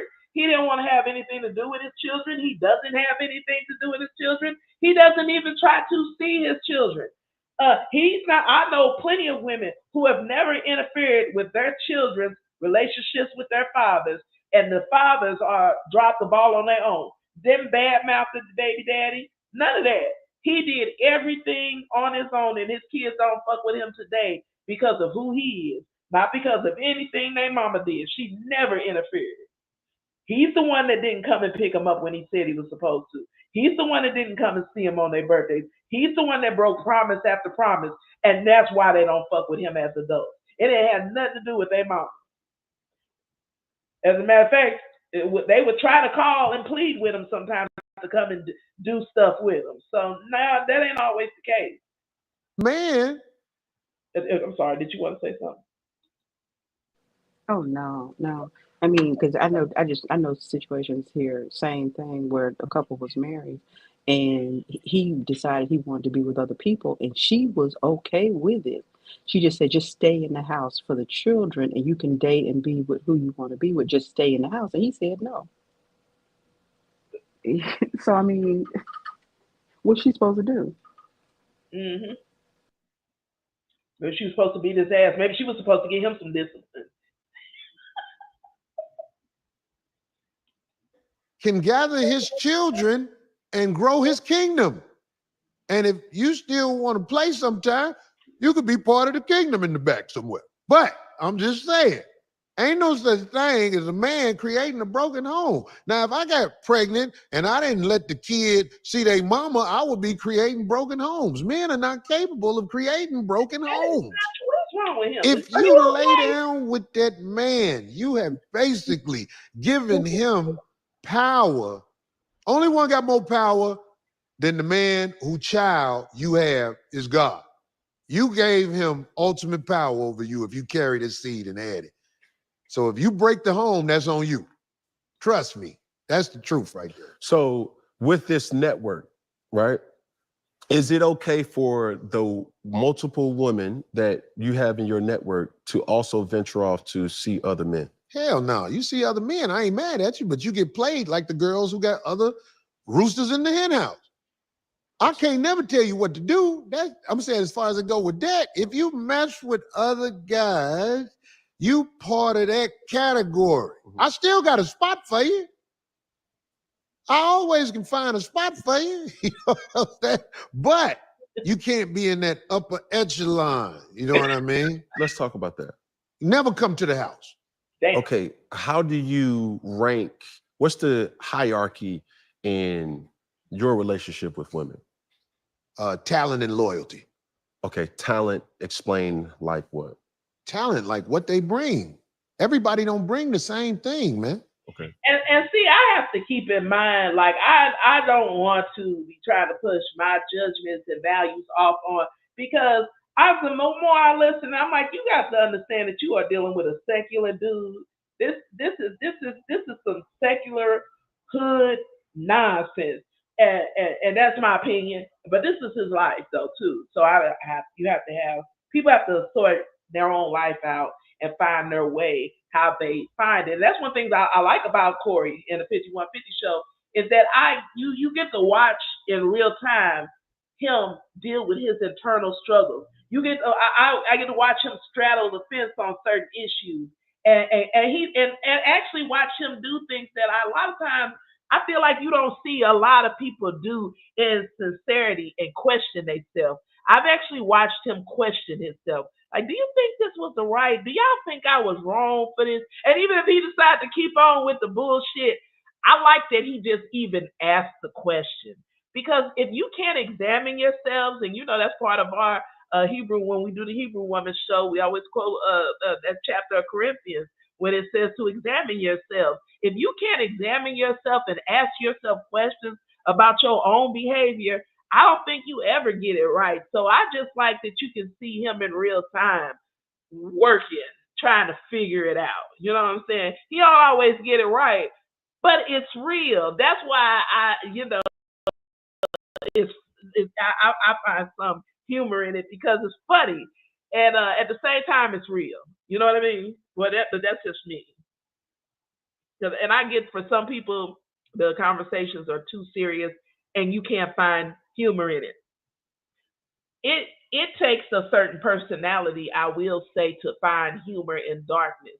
These are a lot of dark issues, a lot of dark things that people struggle with. And we can even say that people remove themselves from the planet be dealing with these issues, with these struggles. When you're talking about abortion and when you're talking about poverty and you talk about these issues, he said, I'm from the project. So like, and some people, they make jokes or you laugh to keep from crying. So like these are a lot of times some dark issues that he talks about and that he grapples with, and he grapples with it and talks about it in such a real raw way.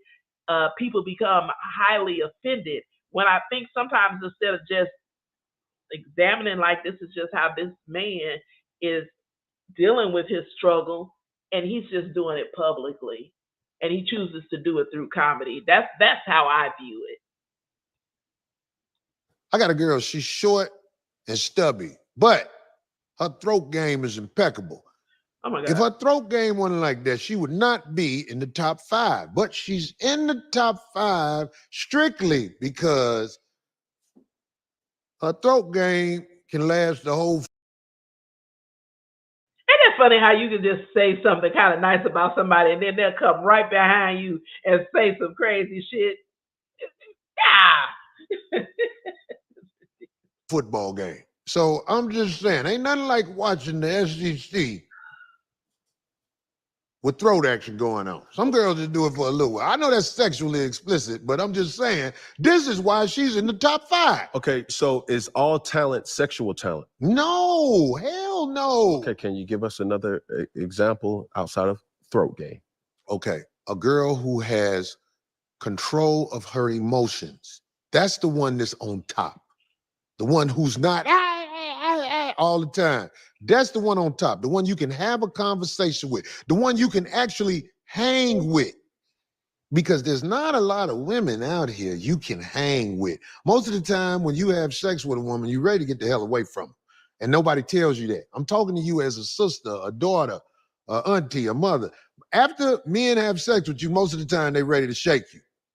But every once in a while, there's a girl whose mental capacity is that of such you can actually be around and actually have a friendship, which is a rare word for me, friends, I don't have a lot of friends. But a friendship with a woman, that's very rare. Most of the time they lying to you. They not your friend. They really can't stand you. It's just they want to hit that monkey. They want to have sex with you. But friendship and all that, no. When you talk, they insides are like, shut the fuck up. But every once in a while, you meet a girl you can have a conversation with, you can reason with, you can talk for real. So she's at the tip of the spear. Nothing better than that. Okay. Sexual still, or is that just the counsel, or she's the dean? Is there any type of relationship there? Of course, that's what I'm saying. It's like when you find a woman that is really your friend, when you find a woman that's really your friend, yes, sir, it's almost like hitting the lottery. You don't find a lot of women that's your friend, man. It's just you find women that you're attracted to and you want to be with because of that. But that person who is on the road trip with you because you want her there, it's rare. So that person that is a friend is not a person with a BBL? I've never met one. Okay. I'm just saying, I've never met one. Most of the girls with the BBL, crazy than a motherfucker. Okay. The girl I was fucking with a BBL took a 15-year-old girl to go get an abortion. Stop, slow. I'm just keeping it real. Old St. Louis bitch. I'm just keeping it real. She's a dirtbag bitch. But and how we're having this conversation, I owe a service to not necessarily disagreeing or agreeing. I owe a service to the view. I'm sorry, y'all. I missed that. I had to go check my pot. What did he just call it? I got to go back just a little bit. Yeah, go back and listen because I not can't necessarily Huh? I'll say, yeah, go back because I can't repeat that. You got to rewind it. Okay. Not necessarily disagreeing or agreeing. I owe a service to the viewers who need type of relationship there. Of course, that's what I'm saying. It's like when you find a woman that is really your friend, when you find a woman that's really your friend, yes, sir, it's almost like hitting the lottery. You don't find a lot of women that's your friend, man. It's just you find women that you're attracted to and you want to be with because of that. But that person who is on the road trip with you because you want her there, it's rare. So that person that is a friend is not a person with a BBL? I've never met one. Okay. I'm just saying, I've never met one. Most of the girls with the BBL, crazy than a motherfucker. Okay. The girl I was fucking with a BBL took a 15-year-old girl to go get an abortion. Stop, slow. I'm just keeping it real. Old St. Louis bitch. I'm just keeping it real. She's a dirtbag bitch. But and how we're having this conversation, I owe a service to not necessarily disagreeing or agreeing. I owe a service to the viewers who will ask these questions of, what does that say about you by the woman you select? Right. Well, the girl who had the BBL, I used to be around her, but I never let her in my house. I never brought her home because I always felt the demonic spirit in her. I always knew she was a dirtbag. But the BBL saved her life. When she got a BBL, she got a husband. And stop fucking with me for the most part. So I can't say BBLs don't help people, but she got a BBL, she wound up getting a husband. Even though she needed to get her arms stapled too. She had them arms, the lunchroom lady arms, but the BBL was enough for dude. They still married? No, they ain't married no more. So, very insightful. I want to take this conversation to really just celebrities in this. Is it a realistic expectation for a man of power to have one woman? I don't think it happens that often. Like I would say it's very rare. Out of 100 men with power, you might find 2 that only have one woman. And when you say two with one woman, what's the time frame of you being with one woman? You talking about a lifetime, you talking about 10 months, you talking about 10 years, you talking about the tenure of their whole relationship. No, I'm saying, Cam, every once in a while you find a dude, he only is with his woman. It's very rare, but every once in a while you'll be like, wow, that mother, he only fuck with his wife. Now this is where, since we're having this conversation, is there ever a time that you've came around a person and you'd be like, yo, like that dude, I ain't got to worry about him. I know that he promotes what he's talking about. See what I'm saying? Like, being with one woman, you know that that's him. You feel what I'm saying? There's some people who promote I'm married, but behind the scenes, it's like. Of course. I got homies, man, they are preachers. And I just laugh at them. They hold this Christianity in there, but they not living that life. I'm not saying they bad people, because I got friends who they're good people, but it's all a joke. It's really a joke. You ain't living that life. You know what I'm saying? Because it's too hard to live that life. It takes a lot of discipline to live that life that you're talking about Christianity-wise. You know what I'm saying? Now, there are celebrities who have accepted the poly and non-monogamous relationships. Some we know, Will Smith and Jada, they've been open about they have an open relationship. But Will like guys. Huh? Will like guys. How you know? I live in LA. Does that make sense to you? No. I live in Los Angeles. There's a lot of opportunities I don't get because the guys don't want me to see them with their boyfriends. And I've suffered from that. It's like everybody know anyway. Everybody know anyway. So I'm saying, like, do you think me saying Will like guys, because I said it and I can't take it back. Yeah. Because I believe it. I know it for the most part. Okay.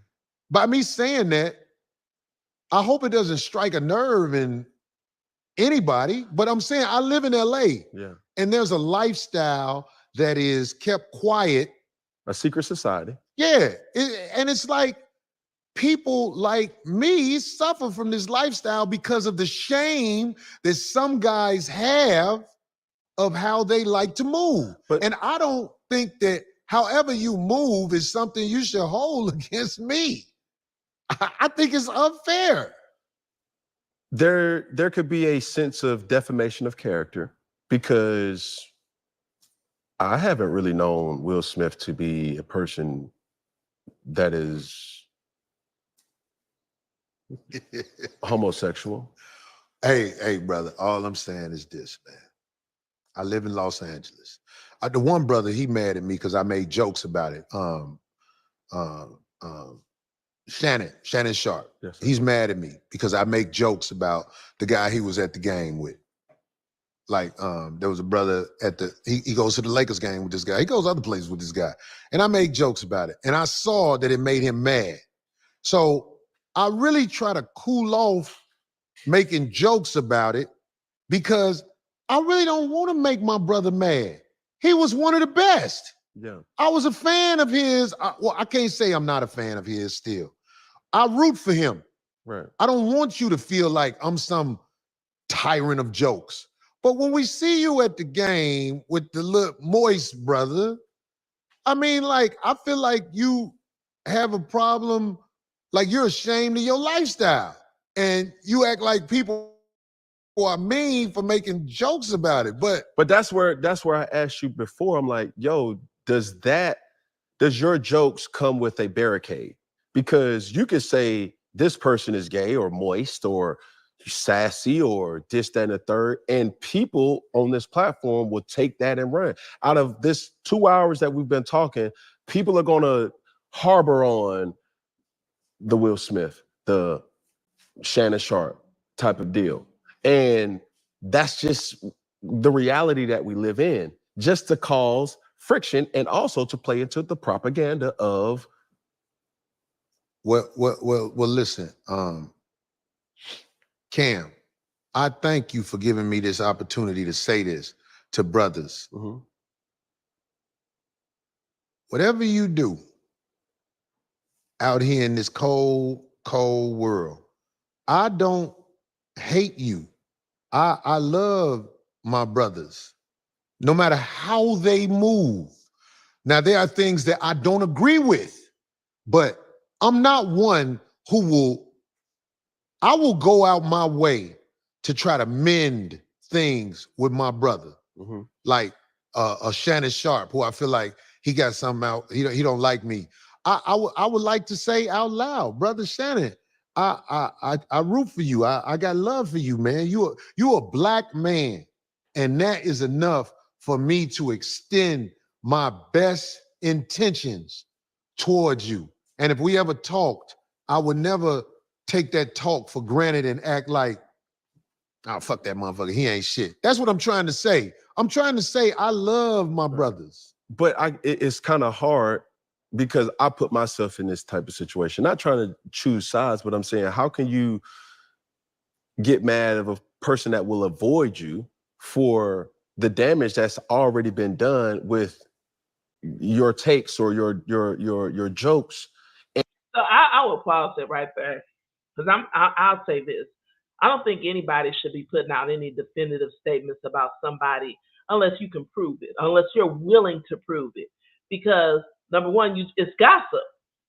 And gossip is an unsubstantiated fact. So unless you're willing to substantiate it or prove it, then we have to be, not that hell, we all do it. But I'm just saying when you do it publicly, you might want to reconsider it. It's not the best tack to take, especially if you want to have peace with people, right?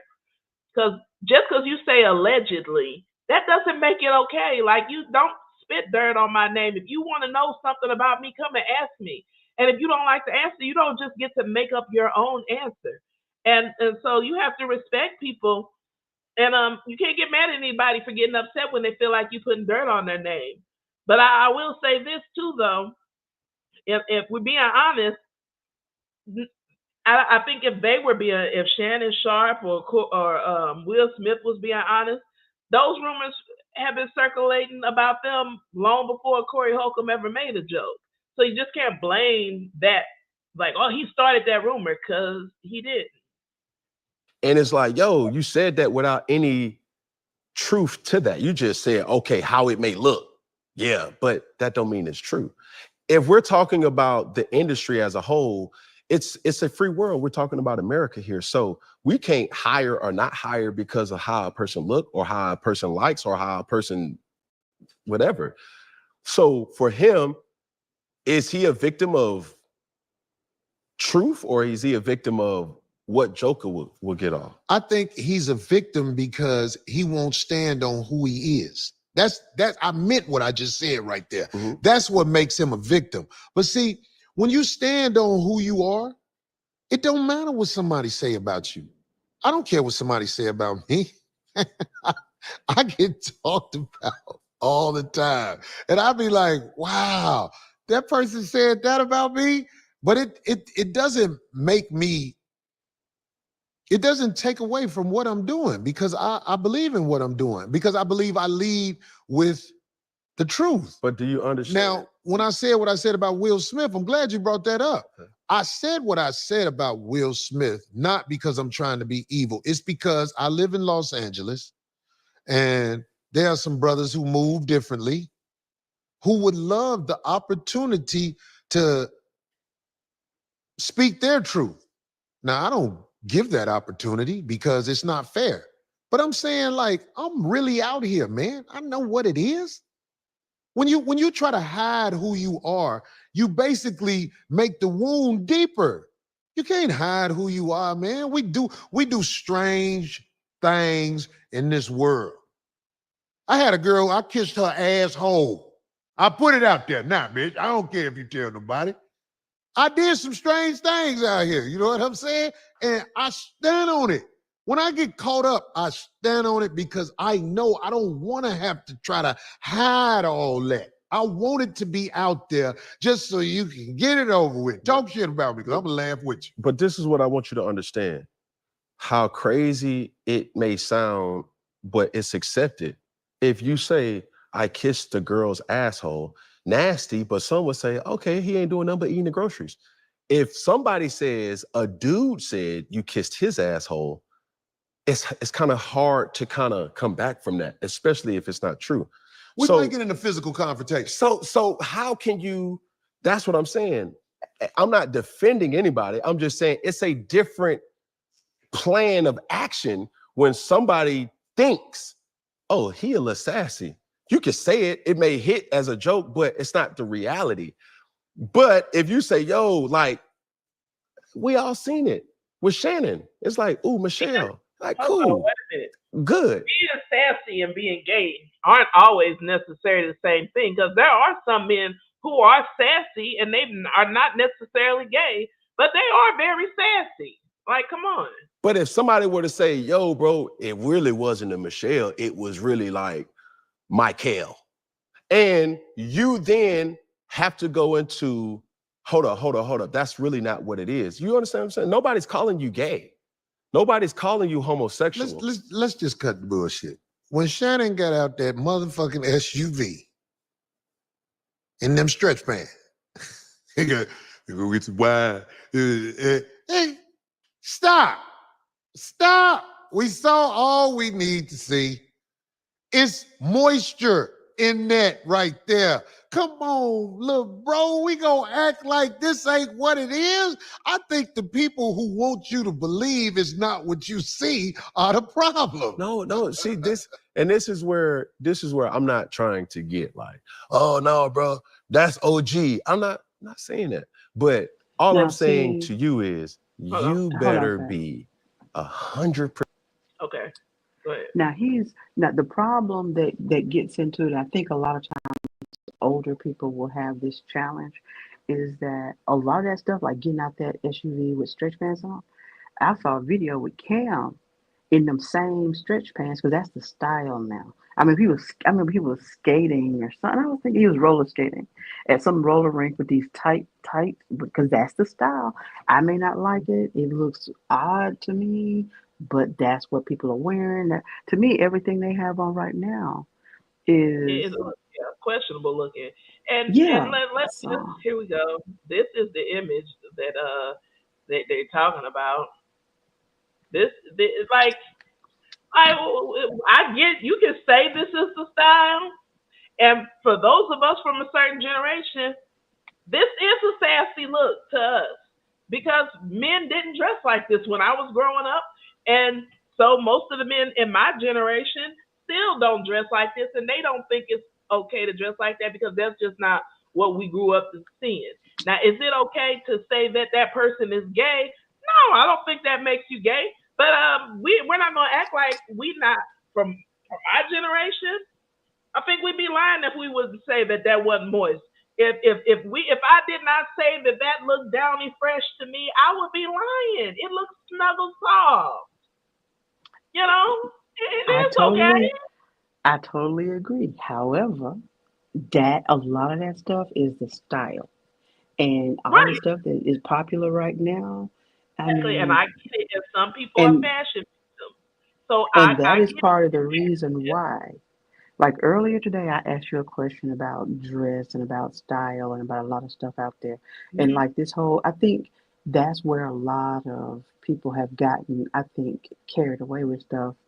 And the whole idea of wearing the sheer dress and a bikini underneath it with your butt out.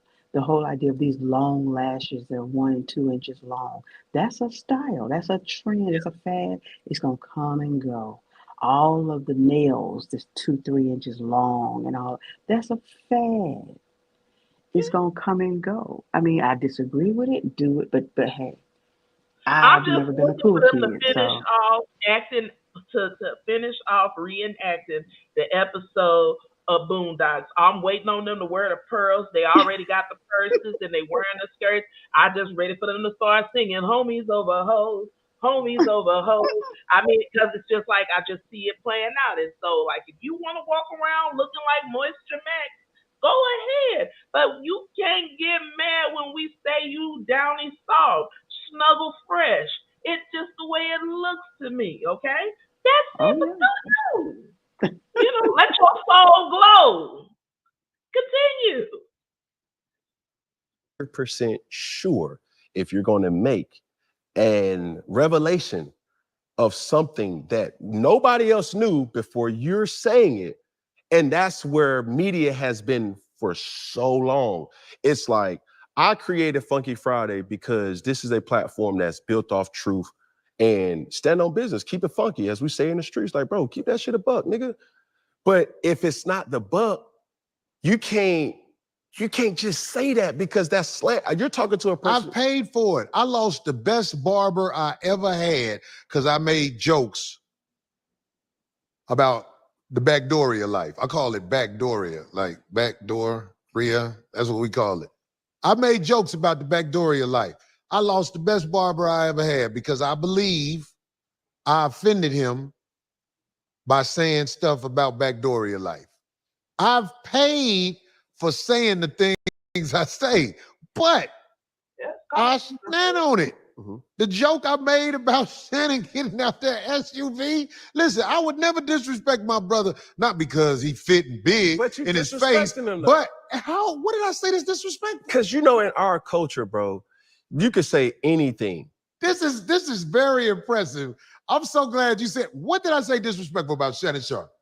Listen, I'm merely saying it could be Shannon Sharp, it could be anybody.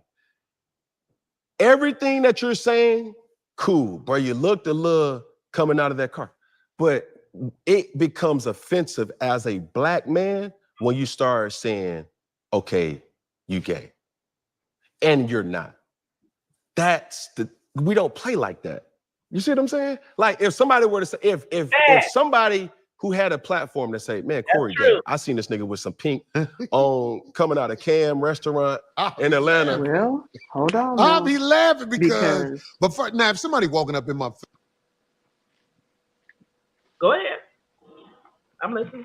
see the problem now, though. The problem now that it's creating is people will the other community will get upset because so you're offended because you don't want to be affiliated with us. So it can go both ways. That person can get offended But I don't because give a damn if you're not that offended because claim is it's not made. about me not being affiliated with you. I'm not gay, so I don't want to be called gay. And if you mad because I'm not gay, that's your fucking problem. But I am, and other people from that community that would be mad that people are saying you're gay when you're not because are you mocking my life? Are you mocking me? So it could go either way. Yeah, it definitely does, and I've seen it. I've seen people argue back and forth about that, not liking it being used as a or being viewed as a Mm-hmm. um, you putting That's somebody it. down, almost like somebody says that anything that's associated with a woman is a negative. Oh, you're emotional. Okay, Or what's that when you supposed hear to white mean? people say, "Well, at least I'm not black." Yeah, Exactly. that's what you're doing when you do that. You know, at least I'm not black. Like, yeah, I would be offended. What you supposed to mean by that? What are you saying? So that's what you're doing. And so yeah, people are going to be offended. So all I'm saying is, don't act like you don't understand or you're surprised that people are offended by this. But continue. face, hey man, you know what I'm saying? You gay, man, and all like that. I'll be like, man, what's wrong with you, brother? Why are you saying that to me? Yeah, Okay. I feel like you're trying to start some mess with me. Mhm. And it can go bad because I don't care how many steps you walk in the light, Yeah. the demon right there. But somebody says, yo, I know somebody for sure. I'm in LA. I know where Corey Holcomb stay. Like, shit. And the motherfucker told me personally that him and Corey was. That's right. First of all, man, there's some brothers who I know are gay, and I got mad respect for them. Okay. How they conduct themselves. They men. They got that fetish for men, but they conduct themselves like men. I'm not no man who hate nobody. I don't hate nothing. Yes, sir. But I'm saying, it's like, I don't like the fact that people are ashamed of how they move, Right. where they act like you did something wrong by simply speaking on it. The man got out the truck. But isn't that their story to tell, though, Corey? Like, I think the thing is for people, if whatever they're ashamed of, like, that means that's something they're struggling with. Like, you're okay with publicly talking about struggles. But if you are like, if you do know that this person is in the closet, do you really have a right to drag them out of it kicking and screaming? That's a question. That's all I'm saying. Switching. You can speak on it, but just make sure that it's the truth, not He speculation. was switching when he got out the truck. Okay. Now, moving right along. With stretch bands on. Moving right along. Oh my God. I'm gonna say two names, and you tell me the difference between these two individuals, since we're keeping it above. Sean Diddy Combs, Hugh Hefner. What's the difference here? One black, one white. They're not going to let you leave with the money. They used you. They allowed you. That's what Sean Diddy Combs needs to know. They allowed you to take advantage of the people in the community, but you don't run nothing. Hugh Hefner is really part of the community. You were a pawn. Now you got video on a lot of people and they seized it because you don't own nothing because the feds got you. I don't know if everybody know that. When the feds got you, don't own nothing. Ain't nothing yours no more. They taking all that. So they used you as a pawn, my brother, to involve, to do all this other stuff to mainly your own people. That's the difference between you and Hugh Hefner. Hugh Hefner he wasn't finna go to jail for none of that stuff. None of that stuff he did. But you going down. They're not gonna let you leave with the money. They don't never let us leave with the money. If we got access to rights to people music and all that, you're in danger, especially in the music industry. I feel the people who are really in charge of the music industry killed our best artists. Michael Jackson was murdered. Prince was murdered. Whitney Houston was murdered. This is what I believe. I'm putting it out there. When you're in that music game, you're not going to leave with nothing that makes you rich. You're going to leave dead. Do the research. Check out I'm talking about our greatest artists. But this is a conspiracy theory, though. That's what they call it to make you feel better about it. But I'm saying, who in the music industry, I can't believe Mariah Carey is still alive. Sister, I pray for you all the time. Your catalog game is popping. I can't believe they ain't came and got the sister. I'm worried about her. I'm worried about her. Mariah Carey got a real catalog. At one time, she was one of the best vocalists in the world. I don't think they're going to let her leave with that. Speaking of catalog, I seen recently that Eve just sold hers, close to, it was a report for $50 million. Yeah. Same thing. You think it's the same thing with her I'm catalog and Mariah Carey catalog? I'm asking, I'm not trying to compare. I'm not the person to compare and contrast. I'm just giving you a situation. I'm glad Eve got some money for her catalog. Okay. I really am. Yeah. We was joking about her the other day, but I'm saying I'm glad she got some money for her catalog. Yes, sir. Because, you know what I'm saying? We really don't control none of that stuff at the top. Mm-hmm. Now, before we get out of here, there's one topic that I really want you to get your viewpoint on. Boosie recently had an interview and he was asked about his daughter being homosexual. And he replied that he didn't want her ways to contaminate the other children in the house. Therefore, her girlfriend is not allowed in his house. Was he wrong for that? Hell no. Why? He said it. He didn't want the contamination. You know, listen, man. If you got a daughter who mess with girls, that's not something I'm finna just allow to run rampant in my house. In my house, we not finna do that up in here. I think my brother's daughter is a girl who mess with girls, and A lesbian. yeah, she got mad at my mother because my mother spoke against it. And my brother called my mother and told my mother, would you apologize to my daughter for saying what you said about lesbian life? It's all part of the corruption where we think we're supposed to be accepted and we are supposed to say what sound right. What's right? So I'll say this. I don't think anybody has the right to tell anybody what they should or shouldn't be doing in their own damn house. You're not going to tell me what I should and should not allow in my house. You're not going to allow me. Now, so there are things I get people live alternative lifestyles and they want their lifestyles to be respected. But you need to keep in mind that there are those of us who follow our faith, and our faith says that this is not accepted. So that means, no, that I'm not going to allow that in my house. Do that mean I'm going to mistreat you? I'm not going to mistreat you any more than I would mistreat a liar, an adulterer, or any other type of person who falls into the category that Torah says is sinful behavior. That's it. But I just do not understand why people want to be respected. They want their lifestyles to be respected, their boundaries to be respected. But when it comes to you and your lifestyle and your faith or your beliefs, yours don't get respected. Like, that does not make any sense to me. That is the weirdest shit to me. Right don't always sound right, especially in this society today. If your daughter eat pussy, your daughter is not living right.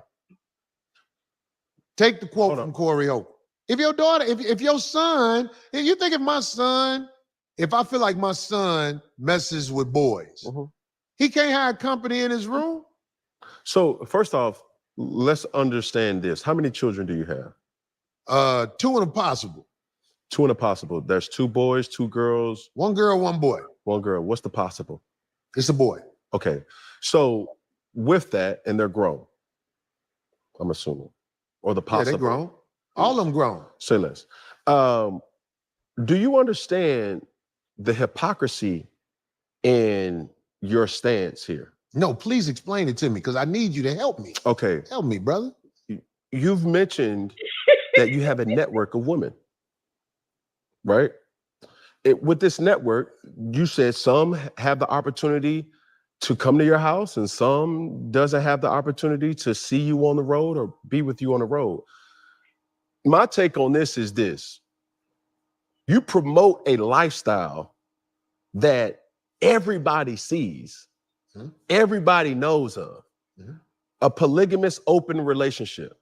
What is that, a polygamous open relationship? That's like, a polygamy is when you can have multiple women. Okay. Right? I mean, I know what polygamy means, but I just want to make sure I'm clear on what you're saying, Cam. Yes. So if your children see that, going back to the point of Boosie, right? I'm a fan of Boosie. I'm a fan of everything that his catalog, right? But he has a song, 2 red bones kissing in the back seat. This is a banger. So when your children grow up into this realm, do you think that they're not going to catch what you've been promoting?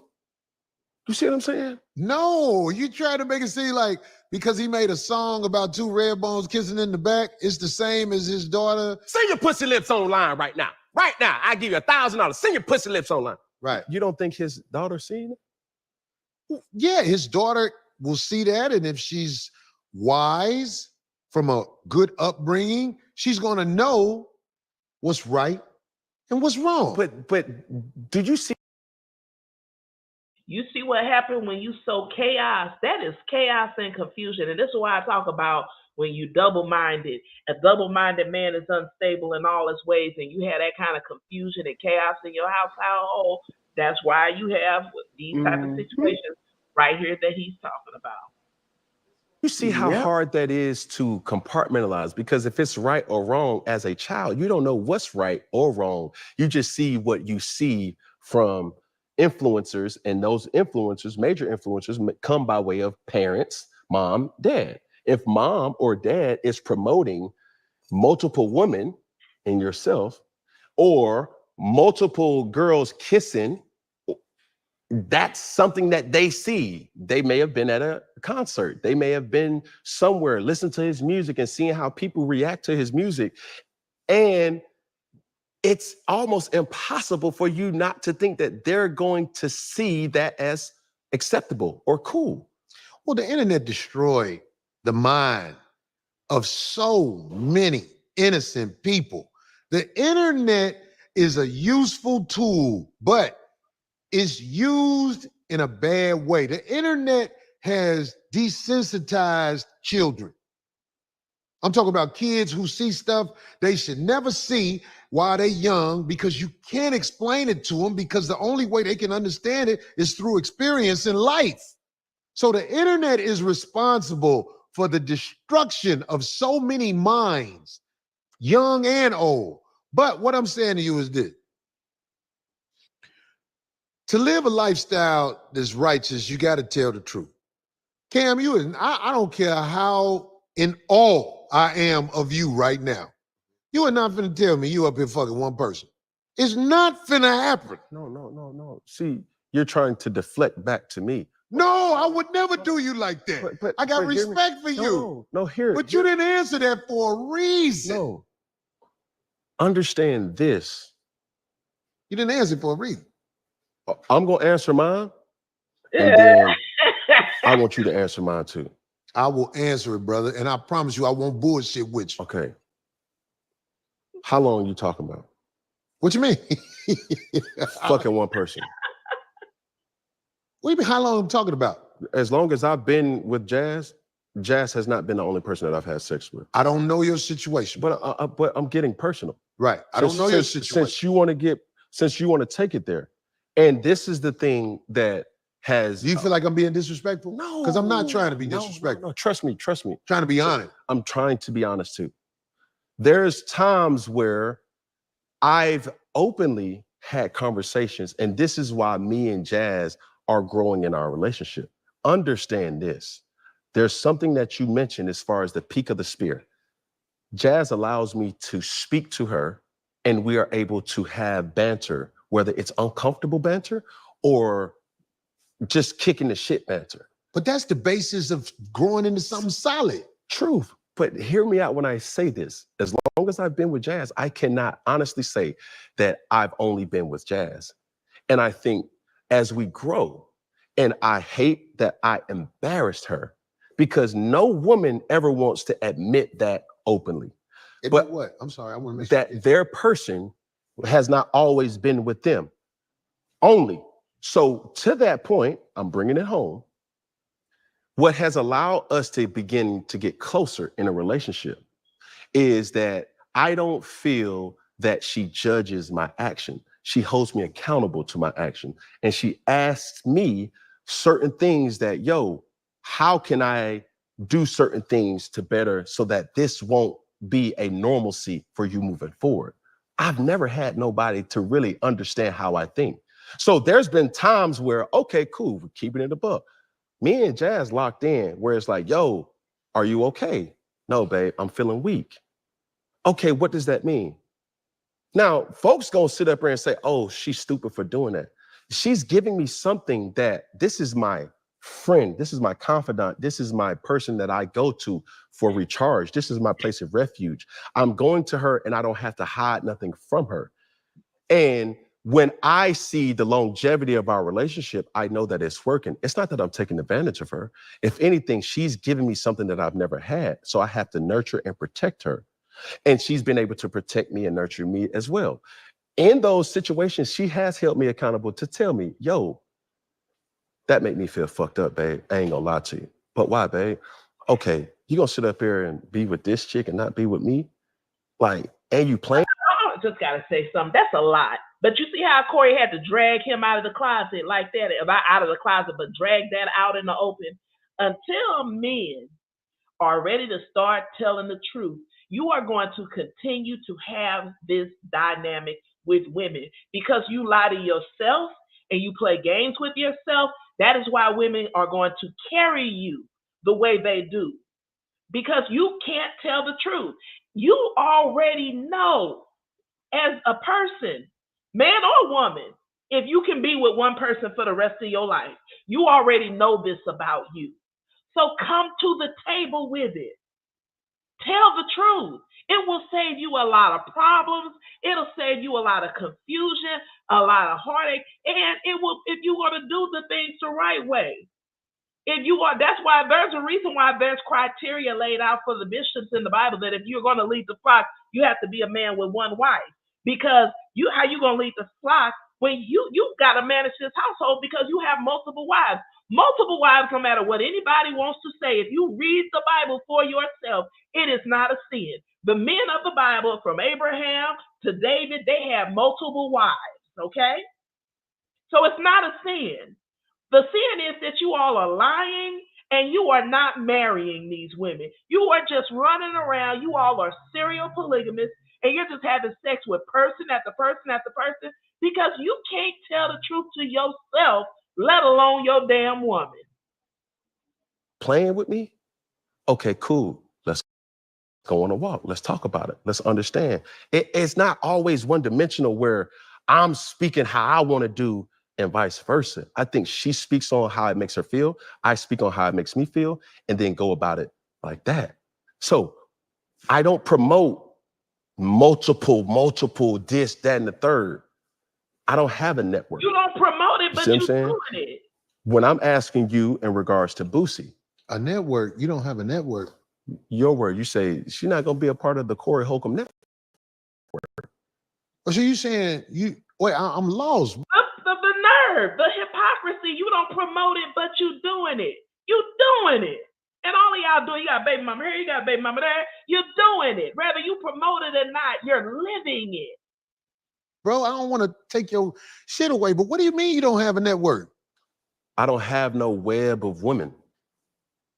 I don't understand.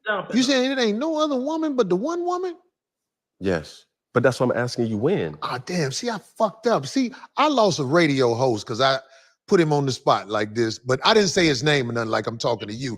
I'm saying this is what we got to accept, Cam. Yeah. But I'm saying, though, understanding, as long as I've been with Jazz, I'm being completely honest by saying I have been with other women while being with Jazz. At this point of my life right now, I think where me and Jazz are,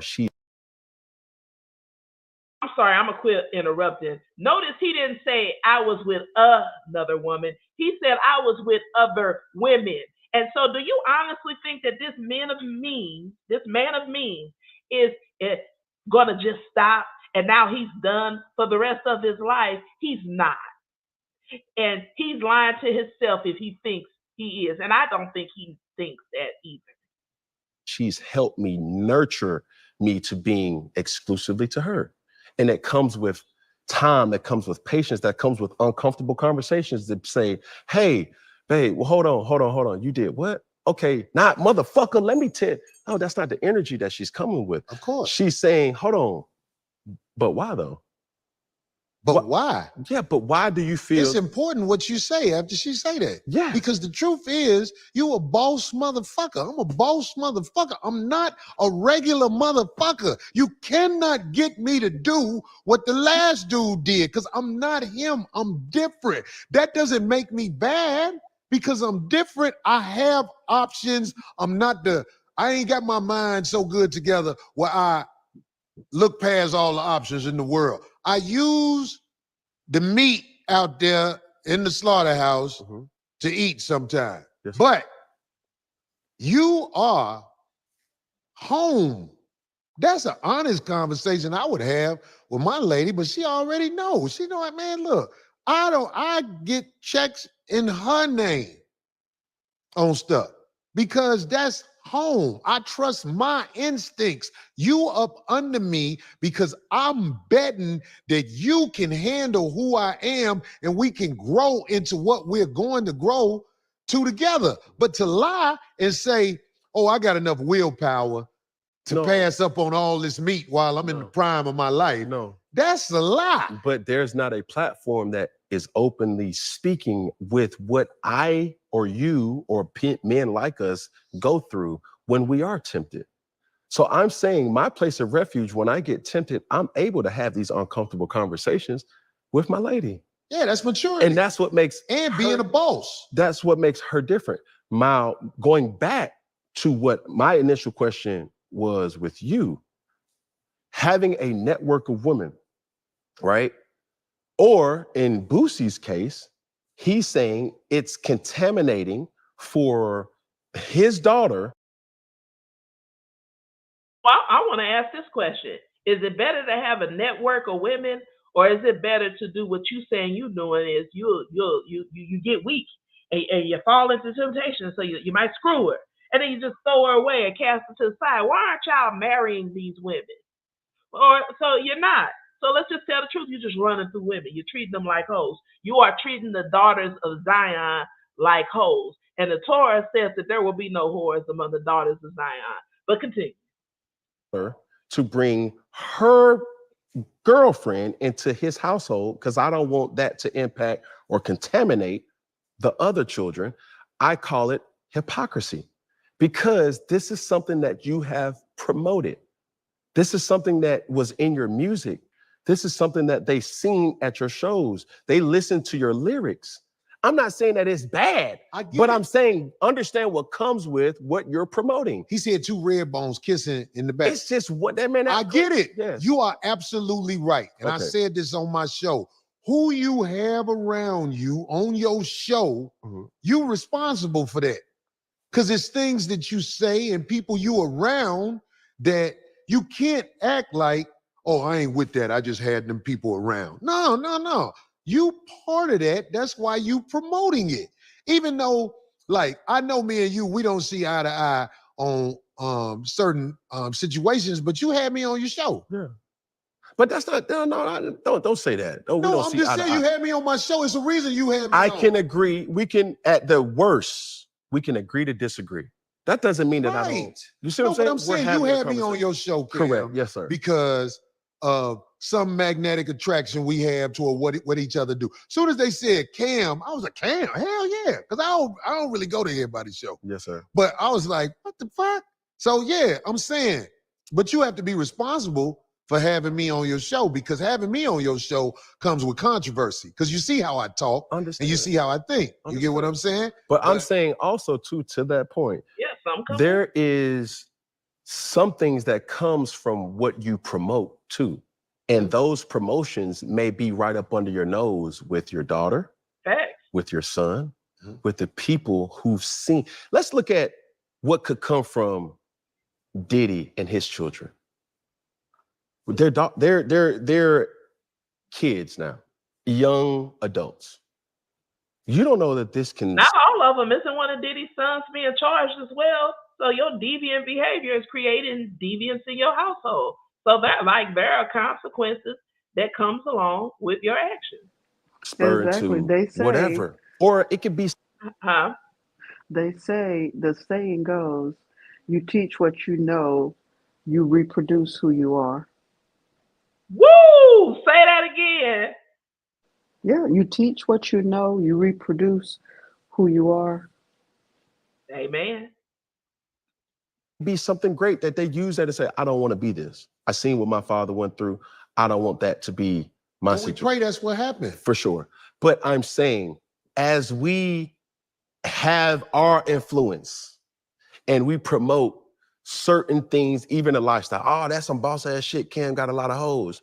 Oh man, that's some boss ass shit. Cam is, throwing these boss ass parties. Oh man, that's some boss ass shit that, what I'm saying, Cam always speaking, what I'm saying, that real shit. But understand, Cam got kids. And those kids are also seeing what you are promoting. Yeah. So they see, okay, I see what my dad is talking about. So I feel if I don't have an ass, I'm gonna go get a BBL. If I'm not pretty enough, I'm gonna go get a facelift. If I'm not hard enough, then I feel like I gotta go kill somebody for me to be stamped into this world of tough guys. You see what I'm saying? So for everybody who promotes a lifestyle and then retracts that lifestyle when it comes to their children being impacted. Yes. Or if that's how men gonna treat women, then I don't want one. I go the other way. If that's what I got to put up with, I don't want somebody. I missed it because I was looking to verify what I had just said. What was he saying that you say you don't want? My thing would be, you have to go back and listen to rewind and see. You listen to what he said. We pray that's what happened. For sure. But I'm right there.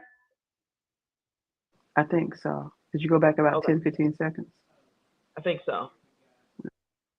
Saying, as we have our influence and we promote certain things, even a lifestyle. Oh, that's some boss ass shit. Cam got a lot of hoes.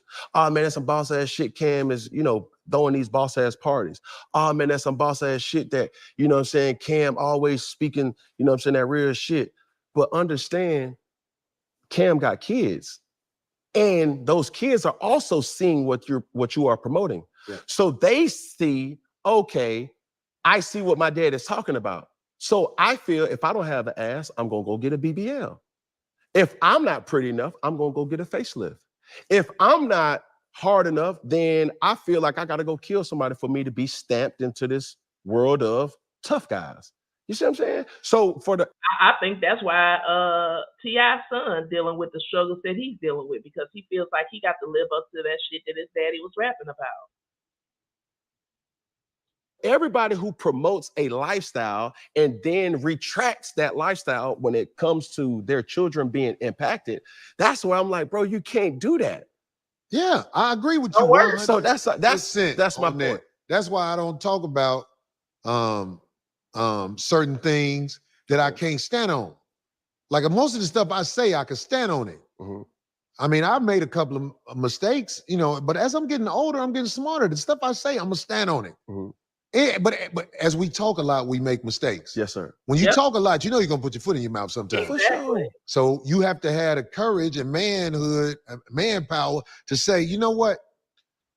I can't stand on that. I said it, but I can't stand on that. Woo, woo, woo. You get what I'm saying? But also, you said some boss ass shit. It's some boss ass shit that Cam Newton, who's retired from football, now has an outlet for different things to be said. For sure. And people are watching because of the magnetic attraction you have. Right. You get what I'm saying? I didn't know men wear anklets. I'm learning something new every day. That's what I think you should lead with. Exactly. No, But I see, think and What you say? no, What you say? but that's why I was saying, when I hear what they say, it makes me feel like if I had to deal with that, if the idea was that, well, hey, all these men, they want all these women, and you're just gonna have to be one of many, I would just be by myself the rest of my life. There's no way that Well, I they would weren't be able even to be talking about women. okay. He specifically Oh no, said he was talking hoes. about in general. Yeah, he said you But got a that's lot what of I'm hoes. saying. If I was one of, but what I'm talking about is if I was one of their kids, and Hmm. that's what I see how they're treating women, it would not be. It wouldn't have a good. I would not think very positively on that because I wouldn't want to be. Oh wow, I'm the daughter. This is what I can expect from me. Well, you think That's you not a would good think feeling that. for me. You think you would think that because you have your own moral code Mm, now. But if you're being raised in that, and that's what you see, and you are being taught it's okay, you're gonna think it's okay, and that's why they're complaining about how their kids are moving. Children live what they learn, so those kids, they are living what they learn. You see what I'm saying? I So do. so I do. so it's perfectly reasonable to see why Diddy's son, who's now have dealing with sexual assault charges of his own, thinks that that behavior is acceptable because that's what he's seen his daddy doing. think what's important is a lot of people don't use their situation to inspire, impact, or just give perspective. Mhm. And sometimes it does create friction, personal friction. And I'm not gonna sit up here and act like, yo, what Dr. Bryant said and didn't affect my relationship with my baby mother, number one, baby mother, number two, or even with my situation that I'm with now. But what is to come from that is I don't want my platform to be fake. That Well, shit. why would you call Producing baby mamas, not wives, but the women are the problem. her a doctor, brother? I'm not saying your platform is fake at all. I'm There you just go saying with her when again. somebody say Dr. Bryant, it irks me. Where's her colleagues? Where's she a doctor at? Because I've done the research. And it was what? I don't see doctor nowhere. If somebody is a doctor, they will be proud to show you I'm a doctor. She can't do it. She just says it. This is a fantasy that woman is living. I mean, like, you don't see everybody to see you, Sister Bryant. We know it's a girl you call your bodyguard, but we know it's more to it than that. You know what I'm saying? I'm out here in the streets. So I can't say what this girl is that you call in your little security sometimes, but you know what I'm saying? There's people who know y'all and they talk. So, and all this doctor stuff, I mean, come on. Where is the proof that you're a doctor? Can you just do that online instead of all of the glamour videos with all the makeup on and head? So my problem with that is that is gossip. What people are saying, unless they in the bedroom with them and they got pictures, like, you can't do that and then get mad at the celebrity blogs when they start doing that to you, because you are literally sitting there doing the same. Like people have to decide. Like, you have to decide what side of the fence you're gonna be on when it comes to gossip. Either gossip is okay or it isn't. It can't be gossip is not okay when it's about me. That's bullshit. Or somebody just wants to be added to the stage. Oh, it's KL. KL. Hey, KL. So yeah, it's like, so when it comes to the gossip Hey, how's game, it going? all right, how you doing? When it I'm comes to doing all gossip, right. I think we have to decide where we want to stand, and if we I'm straddle hearing the fence, I'm like hearing echoes and all this good stuff. I don't know what's going on. or you might want to just try to go out and come back in. That might help. Is it echoing for you, Zell? I'll go out and I'll come back in. Yeah. Okay. Yeah. So, yeah, when it comes to gossip, we have to decide where we want to stand on it. Either it's wrong all the time or it's not. But when you straddle the fence and say, "Well, I heard," because when you say "I heard," that's an unsubstantiated allegation. What you heard on the street.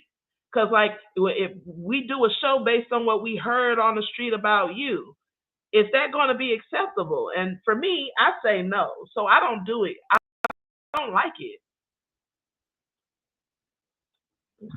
I'm sorry, I had a problem. Continue. Show us you're a doctor and how you became a doctor and how you practice being a doctor. You're just doing internet talk like everybody else, except you wanted to put doctor on your name. Prove to me you're a doctor so I can eat crow and apologize. Everything working better now. From now on, y'all call me Dr. Ren. I'm Dr. Ren, and that's it. I don't have to get no paper, because just like with the dude on Clubhouse, they call himself Doctor, because he said he used to do Martin Luther King impersonations. If he can be called Doctor, I'm Dr. Ren. I'm the Doctor of Love. There we go. Dr. Ren. Apologize, but don't come with that little nonsense online shit. That ain't gonna work on me. I know. And all that low vibrational women stuff. Hey, it's funny. This person say 2 hours and 5 people. No, 2 hours and 4 people, because you out of here. You used to work at the strip club, right? I would ask her that. She's talking about low vibrational women. And even if that was a time when she's not doing that now, she talked about the things that she's done to men and how she kicks up dust with men on purpose that so-called love her. And I never saw the end of y'all video until my girl showed me this. Which one? When you hit her with that 50 Cent shit and she was stuck, it was classic, but that's not promoted. But that because she praised 50 Cent because there's opportunity maybe there for her. Now, this ain't no diss to 50 Cent. 50 Cent, he walked up to her and as she said, he was like, "You're amazing," or whatever. We know how the game go, but she wouldn't say nothing bad about 50 Cent because that opportunity might not be gone yet. But when the opportunity with 50 is gone, she'll be calling him low vibrational and all that. Because I don't think she really like men. I think she like women, because I've seen some evidence of that. Now, this is what I said, I think. That's But terrible. women who run through men that she's with and she say she like, have you heard some of the stuff she said she did to the men that she was in relationships with? No. Yeah, I knew you didn't know that. I've watched that lady since I was on the show with her a long time ago. I was on the show with her with one of my homeboys, Zoe Williams. He had a show. And that lady, if her real story came out, she would be a farce, I believe. I don't think she's a doctor, and I'm putting it out there. I don't think she's a doctor. If I am, show me where you got your doctorate, and I would love to talk to some of your colleagues. But I think that's not necessarily in that case how you feel, because I think that's just Speculation. her direction that she wants to go. I do call Cap. This line is saying she's a doctor. No, that's a stage name for all. Even if she's not, are you gonna? Can we She's stop made right some there real great quick? points. I got a She's question made for some you. points that I would say in this world. If that's just a stage name, I'm Dr. Ren for real. Right. So that was my question. Like, what do you guys think about that? Her calling herself a doctor and her not actually being a doctor. I don't know anything about the sister. I gotta watch. I gotta go back and look into her. Cause Okay. I'm trying to remember. Is she the one that was on Zoe's show that time? And she had that book and they was calling it a pamphlet. The Is little that her? pamphlet. Yeah, that was her. Is That was that her. her? Yep.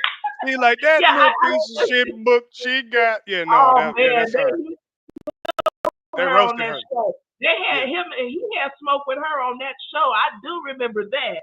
So, but yeah. I've never watched anything on her since that. But I did remember that episode because he clowned her on that show. He That was did. It funny. went viral. That was one of the first videos from that show that Yeah. went viral. I don't. I got it. Because But Bobby this was on interview there that too. he, There's a lot of people. yeah. I'd have to go back and see what this interview. So she did an interview with Cam. Cause Yeah, see, she this was just did Yeah. one that went viral because she was telling him that he was making a lot of broken homes because he's got like 9 kids and like 6 different baby mamas, and she was basically saying he was a deadbeat dad because he's not with any of oh, the mothers of his children, and that's how you have broken black communities and all that good stuff. But I didn't understand her logic. I this understand was what my she's first saying. He's Cam just Newton having video. kids all over the place, but Cam Newton is a person that he can take care of that village if that's what he chooses to do. You know, I mean, so it might be physically hard to be in all those houses, but he definitely has the financial means of taking care of them. he does. But if he could create a family where all the family is together, they like we don't know what that family dynamic is, so I don't think you can Right. say it's a broken home unless you know for a fact that all these families they getting together and interacting with each other. Yeah, that So was her logic. Just yeah, because he had multiple baby moms and multiple children, that he was creating deadbeat households. I mean, just broken homes. And I'm like, that's not necessarily true. So I really didn't care for her message. Like, she didn't hit on any good points to me. That'd be a I good can't. video for you to do. Is go through and watch her interview and kind of break that down. I would love to see your opinion on that video. That was a Okay, good we one. can do that one. We can do that one. That sounds like it'll be interesting. But yeah, like even like with that, that's just speculation. I can't say I'm not in this house, and if he's not willing to divulge how their family dynamic and how they manage and do, I don't think it's fair for people to just get up and say how people's households are. So I don't know. Well, But I'm glad you straightened that out for me because I was wondering if that was the pamphlet lady or not. that's her. Yep, that's her. I Before don't before the know. doctorate, the I don't Okay. imaginary doctorate. know. Y'all, I just struggle with the whole. Well, I'm gonna stay out of it, but I'll No, stay go out of ahead. it. Say your I, piece. I think, and I think I think a lot of it is just I'm sensitive to the fact that we just seem to be so harsh sometimes to other black people when it comes to things like education, because Right. I do support the concept of education, and Mm, and I don't know if she has a degree or not. I'm not gonna say, but I'm thinking, well, is it better that she don't? Because hey, they've been making jokes about women with PhDs anyway. So if she didn't get one, maybe that's the way. Is that what we would prefer? Because I mean, I've just yeah, heard people talk about I women don't with know if she degrees. has. So Yeah, yeah, I I don't don't know if she has. either. I'm not against people So having a degree though. I don't think it's Not anything at all. wrong with having a degree. Hell, No, I but think I what want Corey was someone to saying about the cooperate. situation was, not to yeah, overtalk you, but I think what he was saying is she's sitting in, she's sitting in the chair where Corey's sitting there right now, and she's judging Cam, saying that, well, basically she's breaking his personality down and telling him that he's basically a bad person because of his choices as far as, the amount of children he has and the women he chooses to have those children with. She's coming from the perspective as a professional, as a doctor, but she's truly not a doctor. So can you really take any of her advice if she's pretending to be something that she's not? Well, my question So would did be, she say she? why Go did he ahead, even sis. have her on the show? Well, according to him, if you listen to it, like he said, he didn't know much about her, but I guess she had a video that went viral. She did an interview somewhere else not too long ago that went viral, and that's what made him decide to book her for the show. Oh, What's okay. her What name? is What's her name? Dr. Bryant? I just know Dr. Bryant. Yeah, I forget her Oh. first name. What was that viral video about? I don't know. I saw a clip of it, but that was like a couple months ago. I can't really remember. I've watched so many podcasts over the last couple months. I really don't remember. I put my email down there, so if anybody sees the videos there, you guys, or if you have another video that you want us to review, go ahead and shoot me an email, and we'll talk about it and review whatever you send.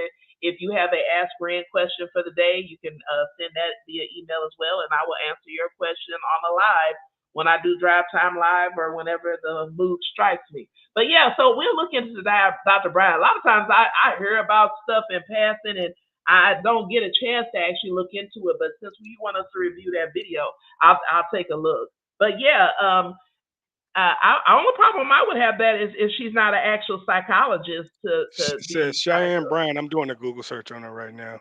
Dr. to. Cheyenne Bryant. Um, I don't this think is it's from fair to her page. psychoanalyze folks that you don't, and I don't think any professional psychologist would even psychoanalyze you based off of an interview anyway. Though they would actually have a doctor-patient relationship with you, and then of course then they really wouldn't be, trying to do that to you. So I don't know. I'm not on here to say whether somebody is good or bad. I would say I think we all have our struggles, and I think one of the things is that if you're struggling with yourself, obviously you practice polygamy, but you don't have the courage or the knowledge or the ability to practice it outright. So you're doing it serially, and so that's why you have all these separate households. Where if you're gonna practice polygamy, well, why not just go ahead and do it the right way and marry these women and run the family as a But whole family. legally he can't do that in the United States. He can't Listen, let have me tell a you something about the law. Like you don't like. Do you did Abraham have a marriage license? You know what I'm saying from the government? He went with no, the federal government didn't give him a license. So I'm saying no, but David had that's why there's a separation of right. church and So, but state. I got you. But I'm saying that's what it doesn't matter if you're doing it anyway. There's nothing stopping you from having your family together. There are a lot of people who practice polygamy and their families are together. Now, maybe you ain't able to do it on paper, but you still can Right. do it. You can get Oh, insurance it can policies. be done, but I mean, People are how doing it. many? I know people who are doing it. Not only are they Okay, doing it, they got are, insurance policies for each wife, and I they can get get insurance married. policies on anyone. Like you can get an insurance Exactly. policy on They, a they, friend of they yours. have Like that's property, and you not a can hard buy thing a to do. house with anybody. You can leave in a will Yeah, your absolutely. property to anybody, and they got all of that covered. They just don't have a marriage license, but everything else is legal. And so, but they may not have a marriage license, but they have a marriage contract. They even rent. You can, because you can even go and write this up legally. The government can say whatever you want, but they do not run your household. And all I'm saying is, for people who want to say the law is in the way, you can say that, but the law has not prevented you from going and impregnating these women and creating these families. So you're doing it anyway. So all I'm saying is make a covenant with these women. Why I not? get it. You're doing it anyway. Rather Yeah, than have your whole family scattered everywhere. I think he's more into a polyamorous lifestyle more than polygamous. A polygyny. It would be polygyny in that Polygyny. case. There you go. If you were doing it righteously. But no, I got it. But I'm just He's doing it in saying. the Hollywood way, so ain't nothing righteous about it. But Yeah, I I'm know. saying, like for people who, and then you I hear women, oh, she's talking crazy, but you are the same one who is also a baby mama, number 3, 4, and then you Right. got baby daddy 3, 4, 2, 3. You all are polygamous. So let me Yeah, ask yeah. you a question Mm-hmm. from your perspective. If you had the right man and he came to you with I the have the right proposition of man. bringing in, okay, I so if have the he right came to man. you, okay, so if he comes to you with the proposition that he wants to bring in another wife, what Well, would you well, say? well. Let me say this first. Like, so I don't discuss my family business like that. But I will No, say I'm right talking now. hypothetically. This is Well, not. I'm I'm not. married, so there is no. I'm I married, am so there too. is I no. am too. I'm make that So, make that well known. Been let me married for finish. 10 years. Been with my wife for 20. So, yeah, Okay, this so is but all let me finish. hypothetical. For me you've been married 20 years. Biblically, Yes. you've been married 20 years. Yep. So after the 20 years of marriage, um, there is no hypothetical. But I can say to you this: I know who my husband is, and everything has always been up front and in the door. So that's what I would say with anybody. Whatever lifestyle you choose to live, it should be always up front and in the door. That hey, it ain't no hey surprise. I want to practice polygyny. No, this is something that it'd be an understanding in the beginning. And if you do that in the beginning, then you won't have any problems. But that's not what you're doing. So that's why you're going from baby mama to baby mama to baby mama, because you don't have the courage to say that I want to practice polygyny. So what you'll do is these people are serial monogamous. And who is that helping? It's not even helping you. That's all I'm saying. But you do what you want to do. That's Right. it. But see, the thing is, I don't think that they want to have wives. They just want to just sleep around with whoever they want to sleep around with at the moment. That's my point. They Yeah, I think they just they're not it's a actually trying to difference be between being responsible for righteous anybody. But and being no, just I think irresponsible and want to live a life that you can just kind of do what you want to do and not have any repercussion to your actions. You want to just be a rolling stone, like we used to say back in the day. I think that may be true for some, but I think for a lot of them, you'll be surprised that I think we would be surprised to find that that's not the case. It's that they haven't been taught and they don't know that they have that option. They've been taught that that is not an option. They've been taught that that is sinful, that you can't, and the federal government says that you can't have more than one wife, but you have more than one wife because biblically you are married to these women. You have created a family with these women and you are responsible for them, whether you realize it or not. Biblically, when the time comes and you be called into judgment, you have basically abandoned your wives. Those women, whether you when you impregnated them, you made a contract, you made a covenant. You are responsible for those women and children. So I don't care what you call it or what the government told you, you are responsible for. But continue. Fair point. Of content, she has provoked thought. Give me a great thought, she said. Well, low vibrational. Whether That's it's a true, word. She did not make up the word low vibrational, but continue. if it's true or not, Turn. broken homes, whether it's true or not, this is something going back to influence. She has been influential in creating a narrative about high functioning men, low vibrational action. And that right I there think that may not reminded be me that true. she And was. I think she went viral for talking about Nick Cannon. I think that was originally what she went viral for, if I'm not mistaken. But But you I, can I continue. just thought it's funny how he wants to attribute her with the term when I've been hearing hippies talk about people on high and low vibrations since when I remember when Ujamaa Moxabal was still in Tower Grove and you had all the so-called conscious community at the time. That's all people talked about was vibrational frequencies and stuff they was on. So all of a sudden, because she's come along and anyway, let's continue.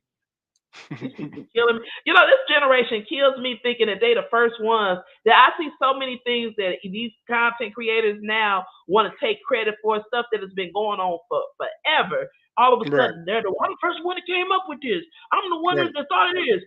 You see that weirdo Prince Stella Clark, and I'm like, you talking about stuff that's been going on since Donald Goines and and even I would say some of the stuff Tyreek Nasheed came up with in the Art of Mackin. Like y'all need to stop it. All this weird stuff, and even he got that from somewhere, because you can go back and look at them old Panther videos and hear them, listen to some of them old pimp videos and hear these things that these people have said, and then to watch y'all come and recycle it and put basically old wine in new bottles is hilarious to me. Yep. In my world or your world, and I don't get to dictate that. Unfair and unjust, yes. But when that clip goes, nobody's going to watch the 2 hours and even peep the 50 Cent situation. They're going to see I saw it on Spiritual Word. They're going to see it on Shade Room. They're going to see it on this platform, that platform, and everybody going to creator hack, as they will call it in YouTube world.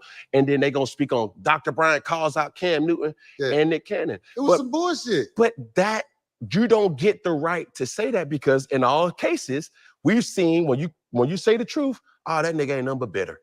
That nigga hating.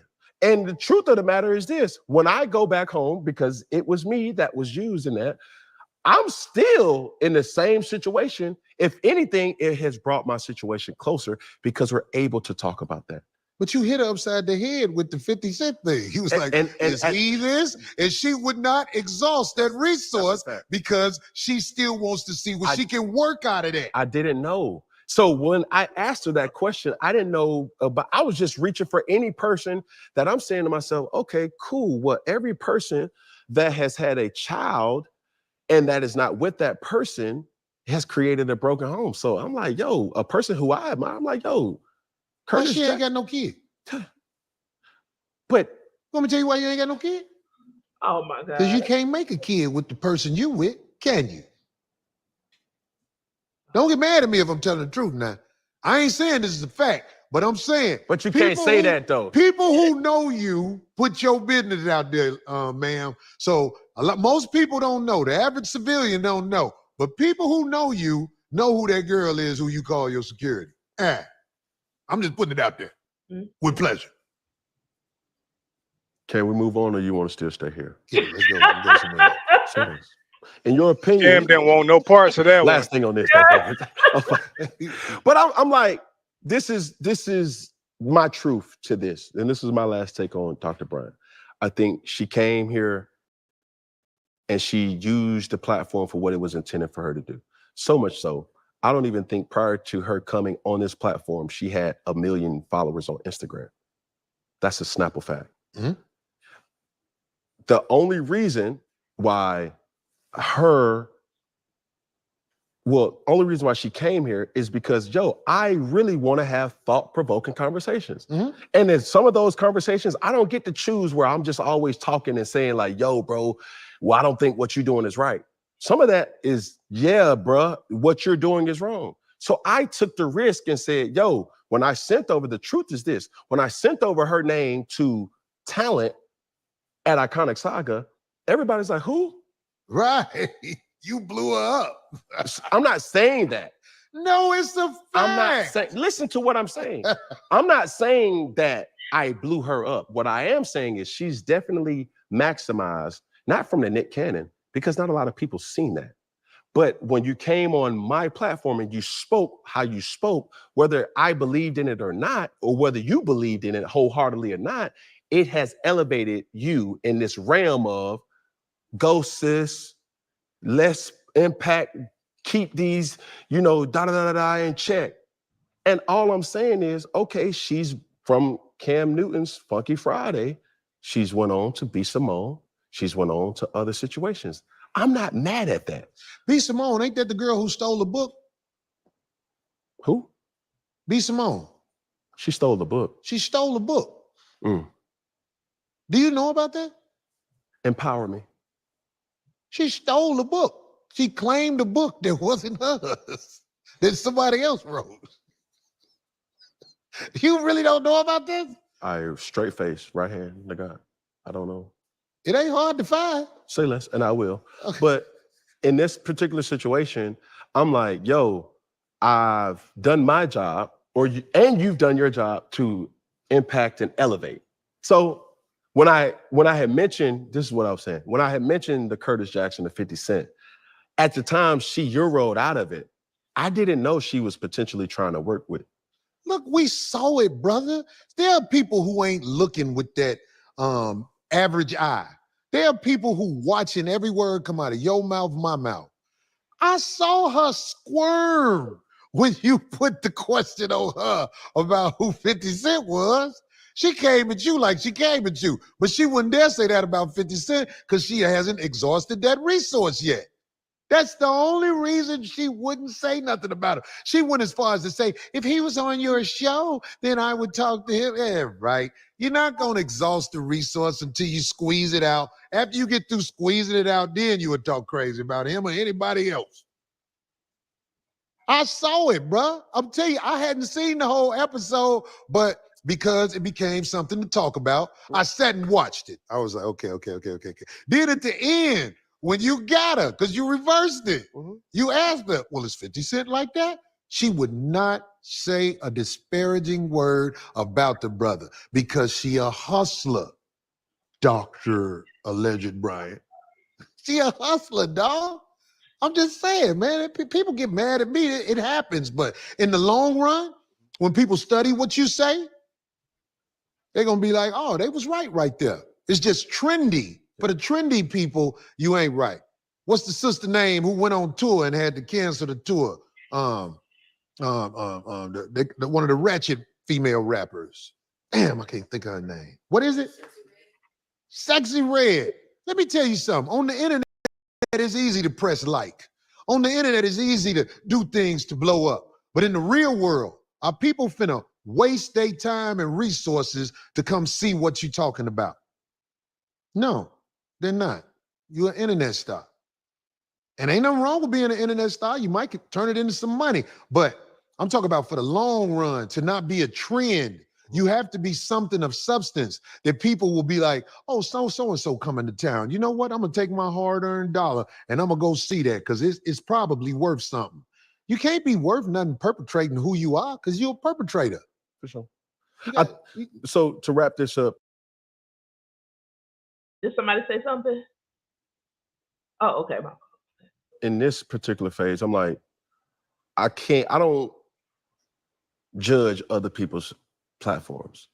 But what I do see at other people's platforms, they're not being held accountable or they're not holding people accountable for that. And I'm not afraid to use my personal experiences to talk about. And I know what comes with that.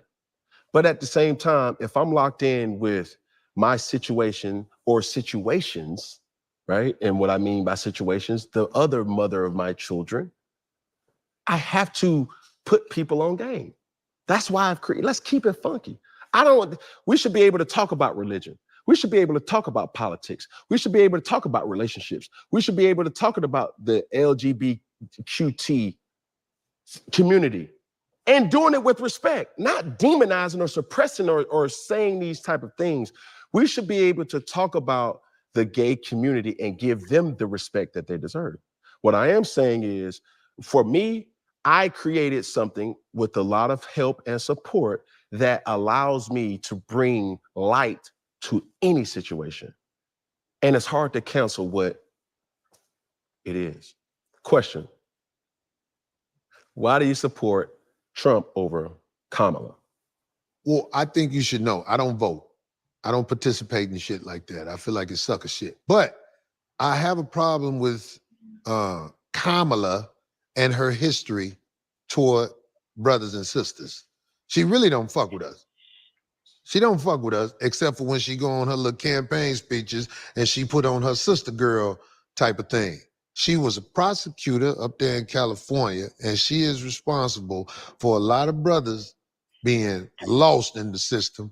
And on top of that, I'm just keeping it real, and it's gonna scare some people.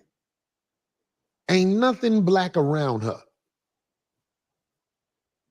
Her family that she goes home to don't look nothing like her. Her real last name, she won't use it during this campaign because it would throw off a whole bunch of voters that are of color and all like that. She won't use her last name that she's married into or whatever. It's hard for me to support I any don't know about that part. fake shit. Somebody said, Corey, she's That I'm not gonna say that I about the last name thing because I don't know about that, but I will say for the people who are always talking about black family and the promotion of black family, that is a real issue for people, whether you like it or not, whether you support. I don't support either one of these candidates, so if people would say, I would say maybe you could say I don't have skin in the game because to me, if you have a problem with Kamala and racism and not dealing with the black people, you're going to have the same problem with Trump because Trump has a history of racism, has been sued because of his racism, and not only him, but his damn daddy sued for racism and discriminatory racial practices in real estate. So if you got a problem with her, you got to have a problem with Trump. And not only that, I would say with the Republican Party, period, especially in light of all this stuff with Trump and the Constitution. When I can remember a time when, especially because I'm a talk radio person, when I would listen to WGNU and I would watch Sean Hannity and I would watch them have black guests and try to beat them about the face and neck with the Constitution and the American flag and not respect it for only for you to come right now and allow Trump to not only and black people let them say anything bad about the armed forces and veterans and the flag. Even the dude with the little kneeling nonsense. They got on him because you're disrespecting the flag. You're disrespecting Americans' vets.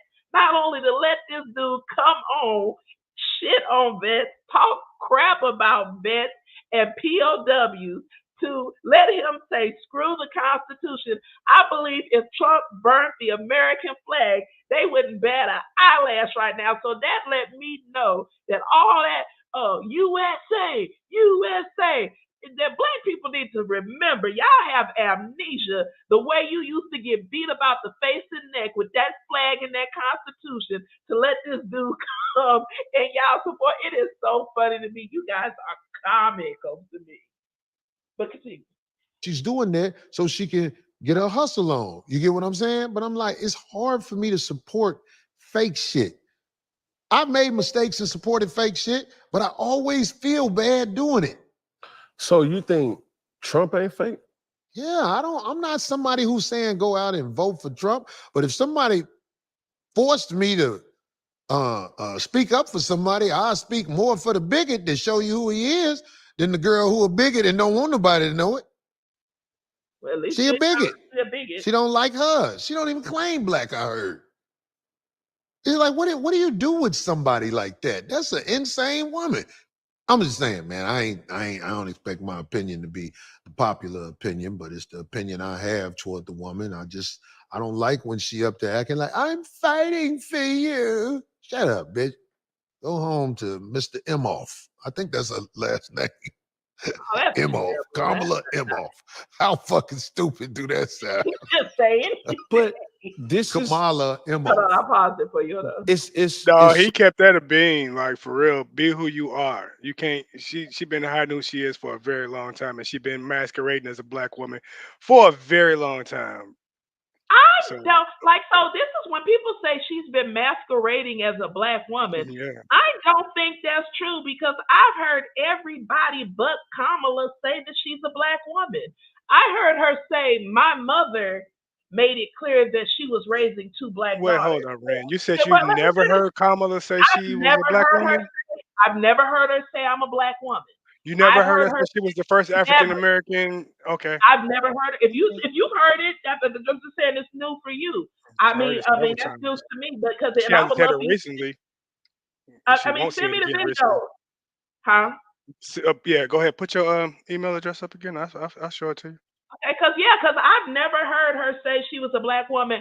The only thing I heard her say was that my mother made it clear that she was raising two black girls, and you're gonna have to show me how an Indian woman, a woman from India, can raise two black girls because she's not a black woman. No, So not at all. so that doesn't make sense to me. And the people can get mad at me if you want to, but her dad was biracial. I'm not saying that she doesn't have black in her because I don't know.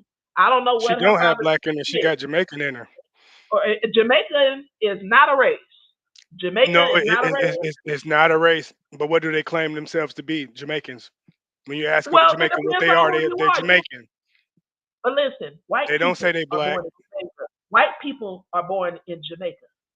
Elon Musk So are was born in Indians. Indians are Africa. born in Let me Jamaica finish. too. That's Right. why. So Go ahead. So go exactly. ahead. And Elon Musk is African, okay? So I'm saying his Yeah, no doubt. mother, his mother could be Indian. It's possible. I don't know. But since she's claiming, you saying she's claiming black, so I will give her the benefit of the doubt and say that her dad is mixed with black. Just giving it the benefit because the black got to come from somewhere because he's biracial. The Because we black do know for a comes fact from the that script that she was given. his father is white. I do know that for a fact. I saw that. So the mother, Right. I don't know. His father's Irish. Yeah, his father's Irish. Yeah. So if giving her the benefit of the doubt that her dad is biracial, but I believe that his dad married an Indian woman, and that's why his son, her dad, married an Indian woman because that's his culture. But that's just my opinion. It's not something I can say as a fact.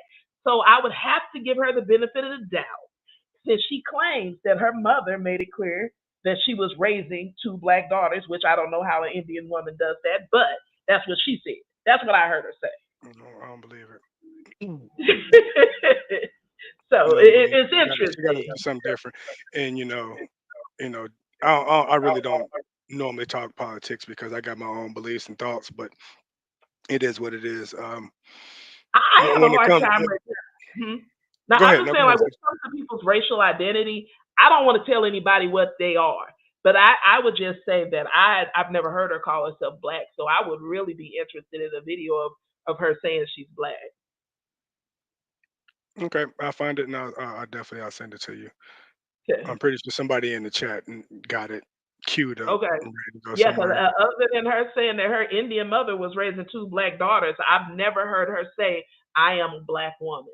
I ask you this: how many Indian women you know can cook a mean pot of greens? That's not saying you're in, that's still not saying I am a black woman. Who says they cook a mean pot of greens? But who says, you know who says, what was that? What's that How lady many name that times have you ever heard a black person say, "I make a mean samosa. listen, I make when you some get mean done, empanadas. I hear you. But that's I make a still not mean egg roll." when I hear you, We, but we, that's still not me saying I'm a black woman. is you perpetrating? Because I say I'm a black woman. Every black woman I know says I'm a black woman. Why Saying was I she make at a the? mean Yeah. pot of greens is not me, is you not you saying you are a black woman. So how Because many that's Indian what's women you that? know stomp around in Timberland boots? What I don't understand what point S- what s- I don't So last year was the 50-year anniversary of hip hop. She had a party. She's walking around when she got Tim's on, and she, what's going on? Yeah, I've always been a big fan of hip hop and all that. And, really? Ari Melberg knows hip hop better than I do. What's your point? Okay. No, what's my point? Is just because you're a historian don't mean just because you're a historian don't mean that you Exactly. identify And with so that I'm saying culture. that just because you say you cook a But no, and just but because don't you say you don't cook a mean how pot many of greens times does not mean I guess. I guess. But we know what it is. We I, know what all it I'm is. saying is no. All I'm saying is just somebody, whoever got it. Paula Deen is a soul food cooker. She claims she make a mean pot of greens. So Yeah, all she I'm claimed that saying is, she also claimed too that she don't like niggas either. And she it, ain't had no problem saying it. okay. Did she? So I hey, mean, did so we did, right? I think you making my case because all I'm saying is send me the video of Kamala Oh, she said she saying cooks she's a soul food. black She don't like Paula Deen. She never said she cooks soul food. She cooks Southern cuisine. woman. Let me keep this video But going. It's so see, much I that, think this. Oh, but it's my like Huh? no, I was going to say, I think part of how it gets confusing is because she did go to an HBCU and she did pledge a black sorority. So there are these blurred lines there when it comes to her race. And then, of Exactly. And course, I black went to people Harris. accept anybody. So, Yeah, because I went to a HBCU. I went to Harris Stowe, and there were white people in that school, and there were white pledges. So try again. People be trying though. They be trying. She said, AKA, like, stop it. Stop. Yeah, Cut it AKA don't out. make her black. Y'all let white people pledge now. So what are we talking about here? They've been pledging. Y'all black people, we are the most welcoming. We accept everybody. And if she's in that community and she's going to school with black people, and it makes sense. I'm not saying anything is wrong with it.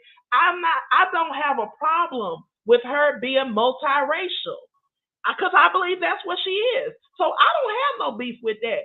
Other people are the ones calling her an African American woman, and all I'm saying is I've never heard her say that. That's all I'm saying. That's it. Accountability. Speaking on one side or whatever. You have daughters, a daughter, right? Yeah. I have daughters. She gives them hope. How? Using her platform to run for president of the United States. Can I share That something real fast? I got to jump off. she gives I can come back on if you guys are going to be on for a minute. No, And let me, okay, yeah, go ahead. And let Give me me a stop lesson. there too. I have heard her call herself multiracial, though. I have heard that.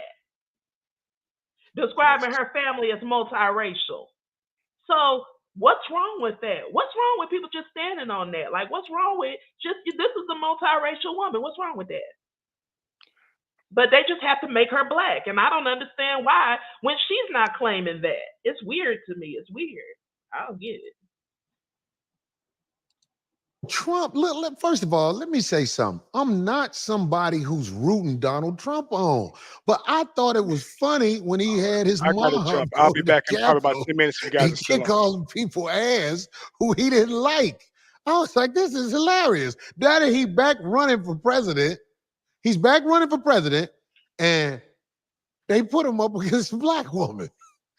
He's gonna get in office. I just feel like he's gonna win. Because there are people who are in middle America who are not ready to smile with the Kamala. They're just not gonna smile. If they have to vote, they're gonna vote by way of the thug who had the Capitol moved on. You get what I'm saying? So I'll tell you, I think it's going to be pretty close. I really have a hard time. Um, I just wonder, they didn't vote for Hillary. If they didn't want her, I have a hard time believing that they'll put a multiracial woman in office. But they may be desperate enough because Trump. I don't know why. Like it was easy for people to talk about Joe Biden's mental state and his mental decline. And I mean, like if anybody's been watching Trump and paying attention to Trump, you can see he's not quite there. He's not where he used to be. Like I watch videos where this guy is just rambling nonsensically.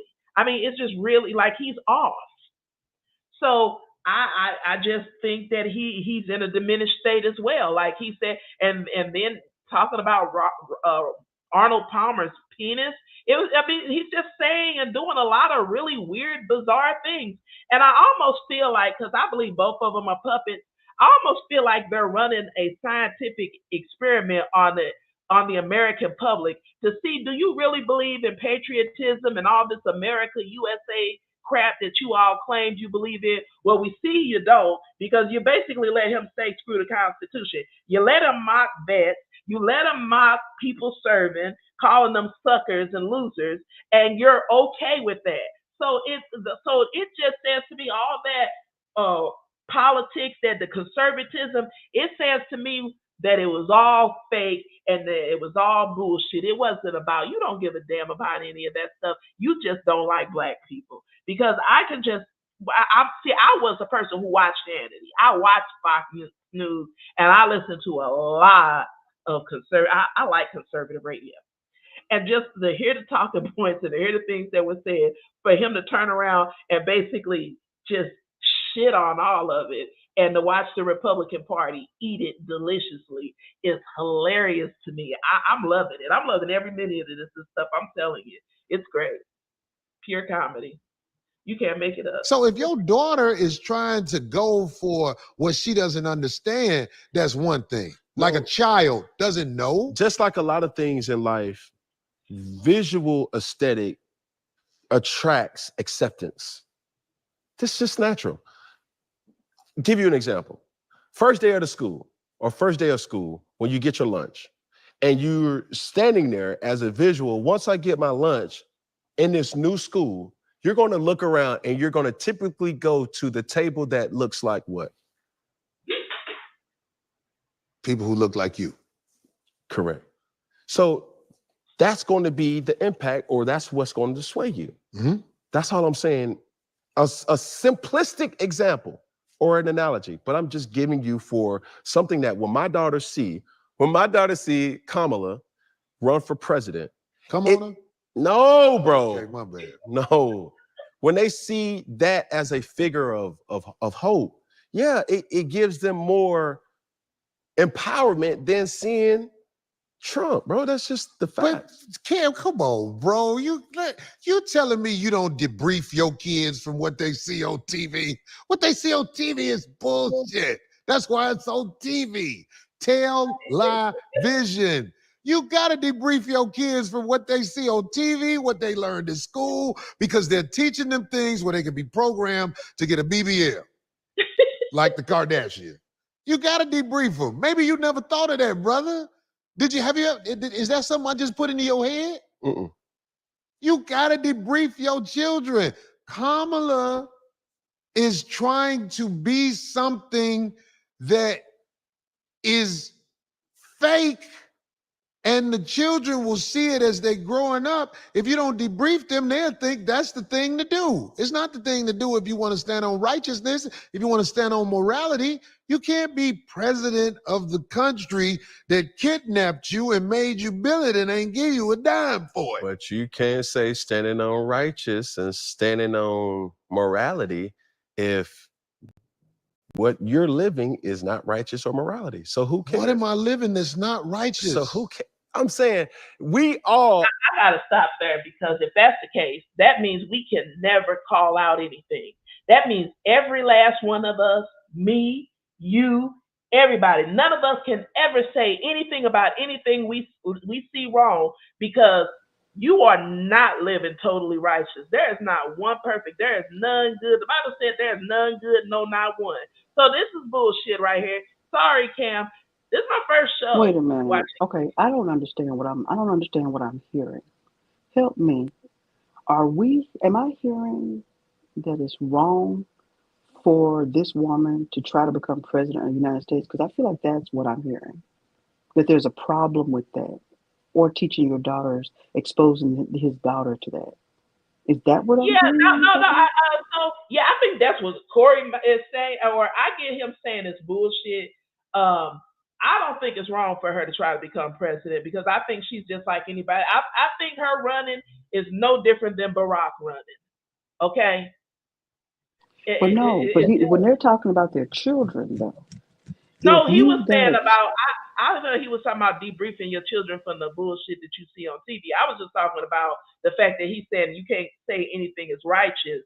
I'm talking the part where he just said that you can't call anything righteous when you're not righteous and you're not living righteous. Nobody's living 100% righteously. We all do wrong. So that's yeah, the but only right part I'm before that, talking about here. But yeah, before then, no, I get what you're saying. I get his example. I think regardless of whatever Kamala is, young girls can look at her and see, hey, if she can do it, I can do it too. Um, like I said, I don't think I look at her just like any other politician. Those people are not us, and so I think when we try to act like they're us and compare them to us, is where we run into a problem. Kamala is no different to me in my mind than Jay Z, Beyonce, Eminem, whoever. She's just another celebrity as far as I'm concerned, and so is Trump. And Trump is just a walking circus. So like I just it's all a clown show for me. But what do you think? Are you ready to keep going? I can keep going. no, this is just some. It's just a challenge to me because from my perspective, if I'm sitting here and I've got a child that would love to be president of the United States one day, and they're working towards that, it just Hmm. sounds like that is a bad thing. Like they're making out. And I'm just talking about just if you've got a kid that wants to go into politics, that wants to become president, they're a good kid. that is something we need to be concerned about. That's what Well, it from my sounds like you're perspective, saying. if it were me, I Mm-hmm. would I would that's not something that I would be pushing my child to strive towards because I think it's no different than trying to be in Hollywood. But I but like Mm-hmm. the saying goes, Washington is Hollywood for ugly people. So I wouldn't be Okay. pushing my kids to go there. You know, I heard about it like they talking about the Diddy parties, but when they gonna start talking about them Washington parties? That's when the real shit. That's when the real fun is gonna begin. But that probably won't happen. Okay. Are But you know, they'd have had some whispers because of Joe Biden, and you know they had that issue. You know, they'd have had we'd have heard a few stories told about all the coke that snorted in the Senate and at the White House. That just got out because it was convenient concerning Biden's son. But I'm telling you, those parties go on in Washington just like they do Hollywood. And don't get me wrong. I'm not going to argue that point either. But I don't hear people around here trying to keep their kids out of the NFL and the NBA. They're not Some saying, "Oh, people no, no, do. no." Some people Exactly. do. Some, Yeah, yeah. but that's not something they're talking about on one of these shows. And I guess it's Well, just but they kind ain't of like, talking about keeping them out of Washington either. And if yeah, we really exactly, honest, they ain't talking about keeping them out of Hollywood either. They exactly, just talking about Diddy, but they ain't saying don't go to Hollywood. exactly. victims of choosing what we want to support and hiding what we don't want to highlight. See what I'm saying? I agree. That's why you got to learn not to hide who you are. Right. It's a process because it's not easy to So do. everything that you're doing, I'm saying is, and everything that I'm doing is not always righteous or morally right. Mhm. So therefore, Did it ever occur to you that while you don't have to hide what you do, but everything ain't everybody damn business? Like, why do we live in this generation of let it hang out? It ain't everybody business who you sleeping with. It ain't everybody business how much money you make. There are some things that are, can you have something for your damn self? I'm an open book. Close it. Because it's not everybody's damn business. Everybody is not entitled to you. Do you understand that you are something special and that people should earn the right to be up on you and in your business? You ought to earn the right to be in my space, in my house, around my family, in my finances, in my personal life, and God forbid in my damn bedroom. It's none of your damn business. It's not your business. therefore, that's the Swiss cheese, or that's the holes that can be pushed or punched in what we're trying to push. It's like, yo, how can you judge Kamala if you're not judging what you're promoting in defamation and suppressing women? Where am I defamating and suppressing women? Every BBL is a dumb bitch. It is a dumb bitch. I hold that accountable. But damn, bro. That's not a true statement. No. You don't think everyone who got a BBL has a mental issue? No. Okay, well, I hear you then. No. Do I think that? Do you think men who sleep with men have mental issues? No. Okay. I'm glad you're saying this. No. Right. Do I sleep with men? No. I don't judge. You don't judge? I do not judge. Shit. If that's what makes you tick, I agree with you with this merit alone. If that's you, that's you. Don't try to hide that. I created Funky Friday to have people live in their truth. If that's your truth, bro. And that's good that they get to live in their truth. I asked you, like, do you think men who sleep with men have mental issues? No. And your answer is no, right? If that's not who, cool. They could do whatever the hell they want. Bro, we're in America, land of the free. I get it. Who am I to sit up here and tell you who you need to be sleeping with? That's cool. No, Just I'm keep not that over saying there. people say who they need to be sleeping with because people gonna do what they want to do. Exactly. Most of the time, we don't have the discipline to do. So that is why I'm saying, do you agree with men sleeping with men? Who am I to tell you not to do whatever? No, I don't agree with the brothers sleeping with brothers because I feel like it tears down the community. And I'll tell you why. Because if the men are laying up with each other, when it gets to the point where we're not afraid to lay up with each other in public, how can we be what we need to be in the eyes of the women and children? That's what I'm saying. Like, I mean, just really take that thought that I just gave you and think about it. We have to be the strong, the leaders, no matter what our desires are, when we in front of the woman that we want to hold up, we can't do what we want to do. We have to do what is going to build not only our families, the community. We have to. And if we are all jumping around in bed with each other, then we are destroying the family and the community. Because that's not how you build a strong family or community. If us men, I'm not talking about women now. I don't care what women do. I could marry a woman to mess with women. That's part of my mental illness. I get it. But I'm saying, men, if we mess around with each other, if we do asshole play with each other, we are doing something that most of the time we won't bring to public. And if we get to the point where we just bring it to public, how are we going to look how we need to look in front of our women? All I'm saying to you, Mr. Holcomb, is this.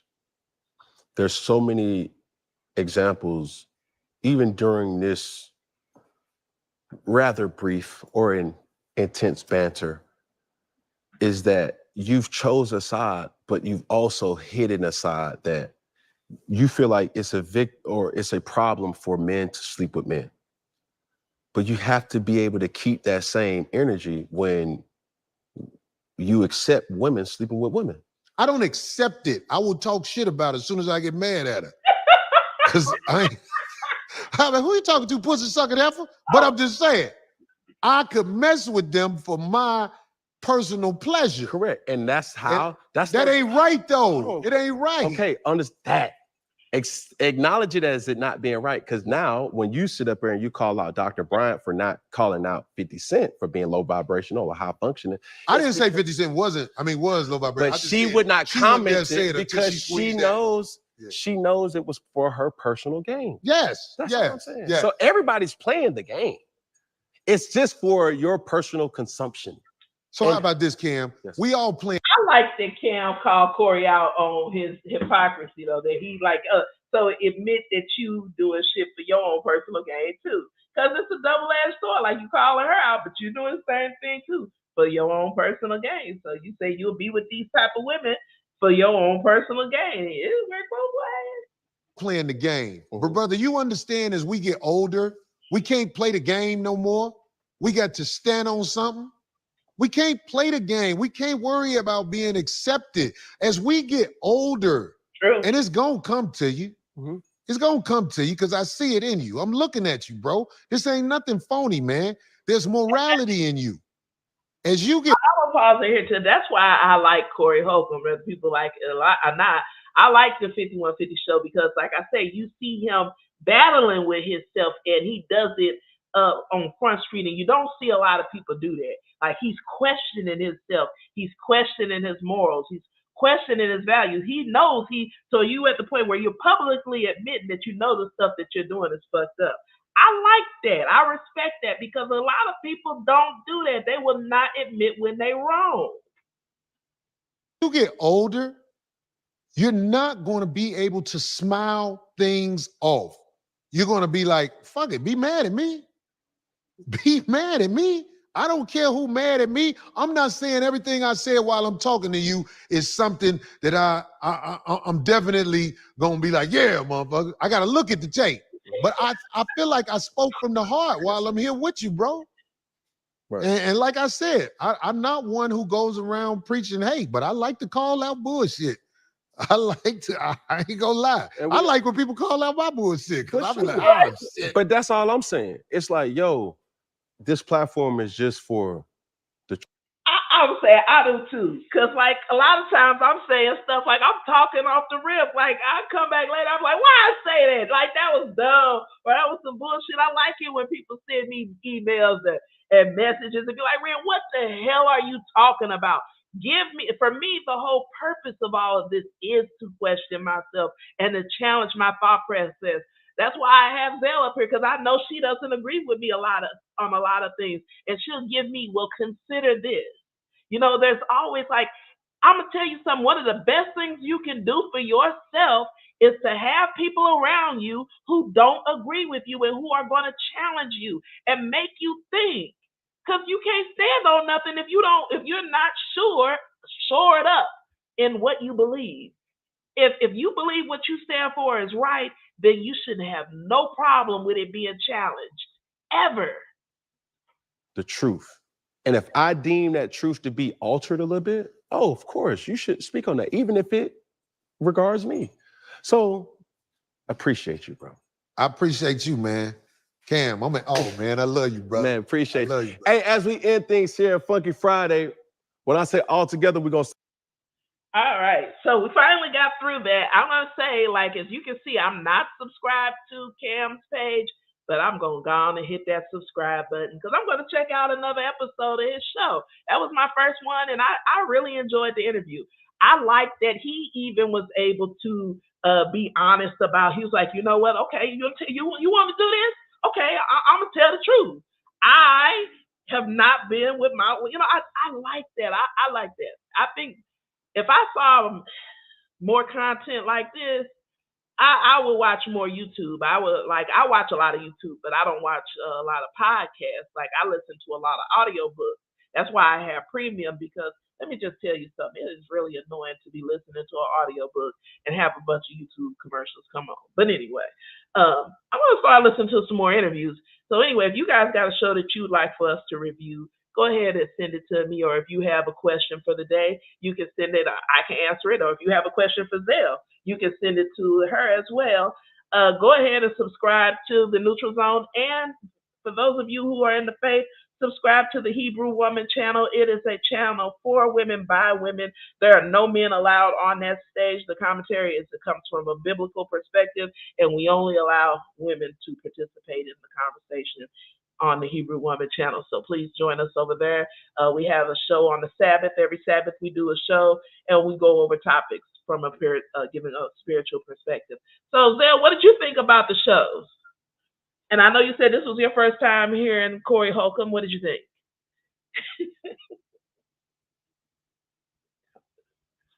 Am I here? Maybe she's indisposed at the moment. But anyway, before I get off of here, I'll give Zell a chance to come back because I know she's probably working. But if you guys have any comments or questions, I'm going to drop the link and give Zell a minute to come back and give her commentary before we get off here and let her tell us what she thought about the interview. I will say for me, I enjoyed the interview. I thought it was funny. It definitely had its good spots. There were parts of it where I felt like both of them, I wanted to call both of them out on some stuff. But overall, I think they kept it as real as they can. I think being honest about some topics are kind of hard because you're in an environment where you can say the wrong thing and get demonetized, get banned, have people come after you personally. So when you're doing this type of public speaking, threading the needle is kind of hard at times because you don't want to offend anybody. You don't want any groups because, I'm not a hater of anybody either. And I'm respectful of all people, of all faiths and backgrounds. But at the same time, I respect my God most of all, and he is the priority for me. And so there are going to be times where, you're not going to agree with me. And I think that's okay. We don't all have to agree. I would like to see more conversations like this where people who don't necessarily agree on everything can get together and have conversations and disagree without being disagreeable. Zell? Yeah, I'm back. I'm sorry about that. That's okay. I'm just about to end the show. So what did you think of the interview? I think it was actually very interesting. I think that it definitely stirred up a lot of questions. And I can see them definitely getting a lot of views from it. I think actually Cam did a pretty good job of asking some interesting questions and keeping the whole thing exciting. It makes me think about, maybe listening to a few of Cam's other shows he has out there because Me of too. that. If he has Yeah. something else that's controversial out there, that kind of thing. As far as Corey Holcomb, if you like his brand of comedy, I think that this is something that would push you towards his shows. Definitely good advertisement for his shows. As far as a lot of the opinions and all of that stuff, they definitely rub me the wrong way. Not, which for a lot of people, they love that. If that's what you're into, then yeah, sure, I can see how that happens. A lot of that rubbed me the wrong way, and I just don't like all of the misogyny, I guess is what I would call it. That viewpoint of his. I think people can live whatever life they want to live, but as far as my personal opinion about a lot of that, I'm not a fan of that. I have in my neck of the woods, I've seen too much Hmm. negative treatment and harm that's come to women, and so that I tend to be a bit, I look twice when I see if there's a man that's doing something that is, against what I believe in, or that's detrimental to somebody, then I'm just not going to mix and mingle with that person. Now, other people, they go, oh, no, it's all right, it don't matter. If you want to wade on into that side of the pool, go right on ahead. But for me, when I see people that have those types of views and that's how they move, I'm just not going to deal with folks that are like that. But, I know everybody, hey, they got money, they'll do anything for a dollar. So, and I respect that's that, and whatever. I think, yeah, I respect that. I think it's real, and I would say just as for anybody, um, if you, I watched the 5150 show. I enjoy it. I think it's funny, Yeah, but I will tell you, any woman, if you watch that content, to just warn you going in, it's very misogynistic.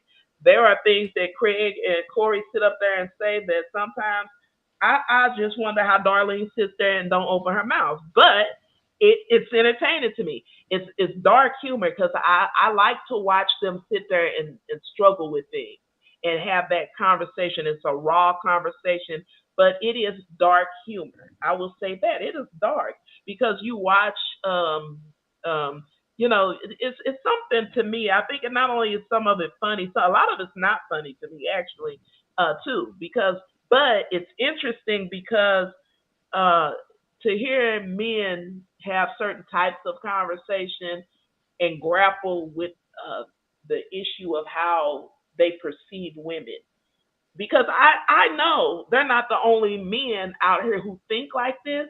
And I right. think most women, if you have a man and you talk to him, you are having kind of similar conversations because you're grappling with him with his misogyny. Because if we're really honest, just like men sit up and they're misogynistic, we are misandrous as well. Because I know I say things that are anti-man, and sometimes me and my husband we have conversations about it. Now he'll call me on it. He'd be like, "Now if I said something like that about a woman, what would you say?" And then I have to be like, "Oh, well, you a man, you can take it." Now, so it's just like so. I'm not going to be a hypocrite and sit here and that I don't say things that can have a misandrous bent to it.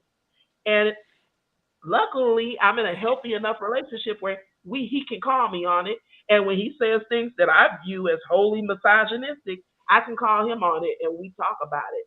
So to see them And do it all, that's actually, I can definitely see that. I think that would be a good conversation for us to have on as a show one day, because I know for me, I can definitely tend toward being, that way, because I tend to pull away.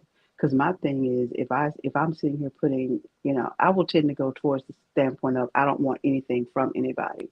Don't do nothing for me. Don't lift a finger. Don't spend a cent. I'd rather stay away from people that have problems with me. And mm-hmm. so, because if my husband was to ever have any kind of issue, I don't take the trash out, don't cut the grass, don't pick up a leaf. If you have a problem with it, don't feel like you're doing anything for me. If you don't genuinely want to be there, you don't genuinely want to do it.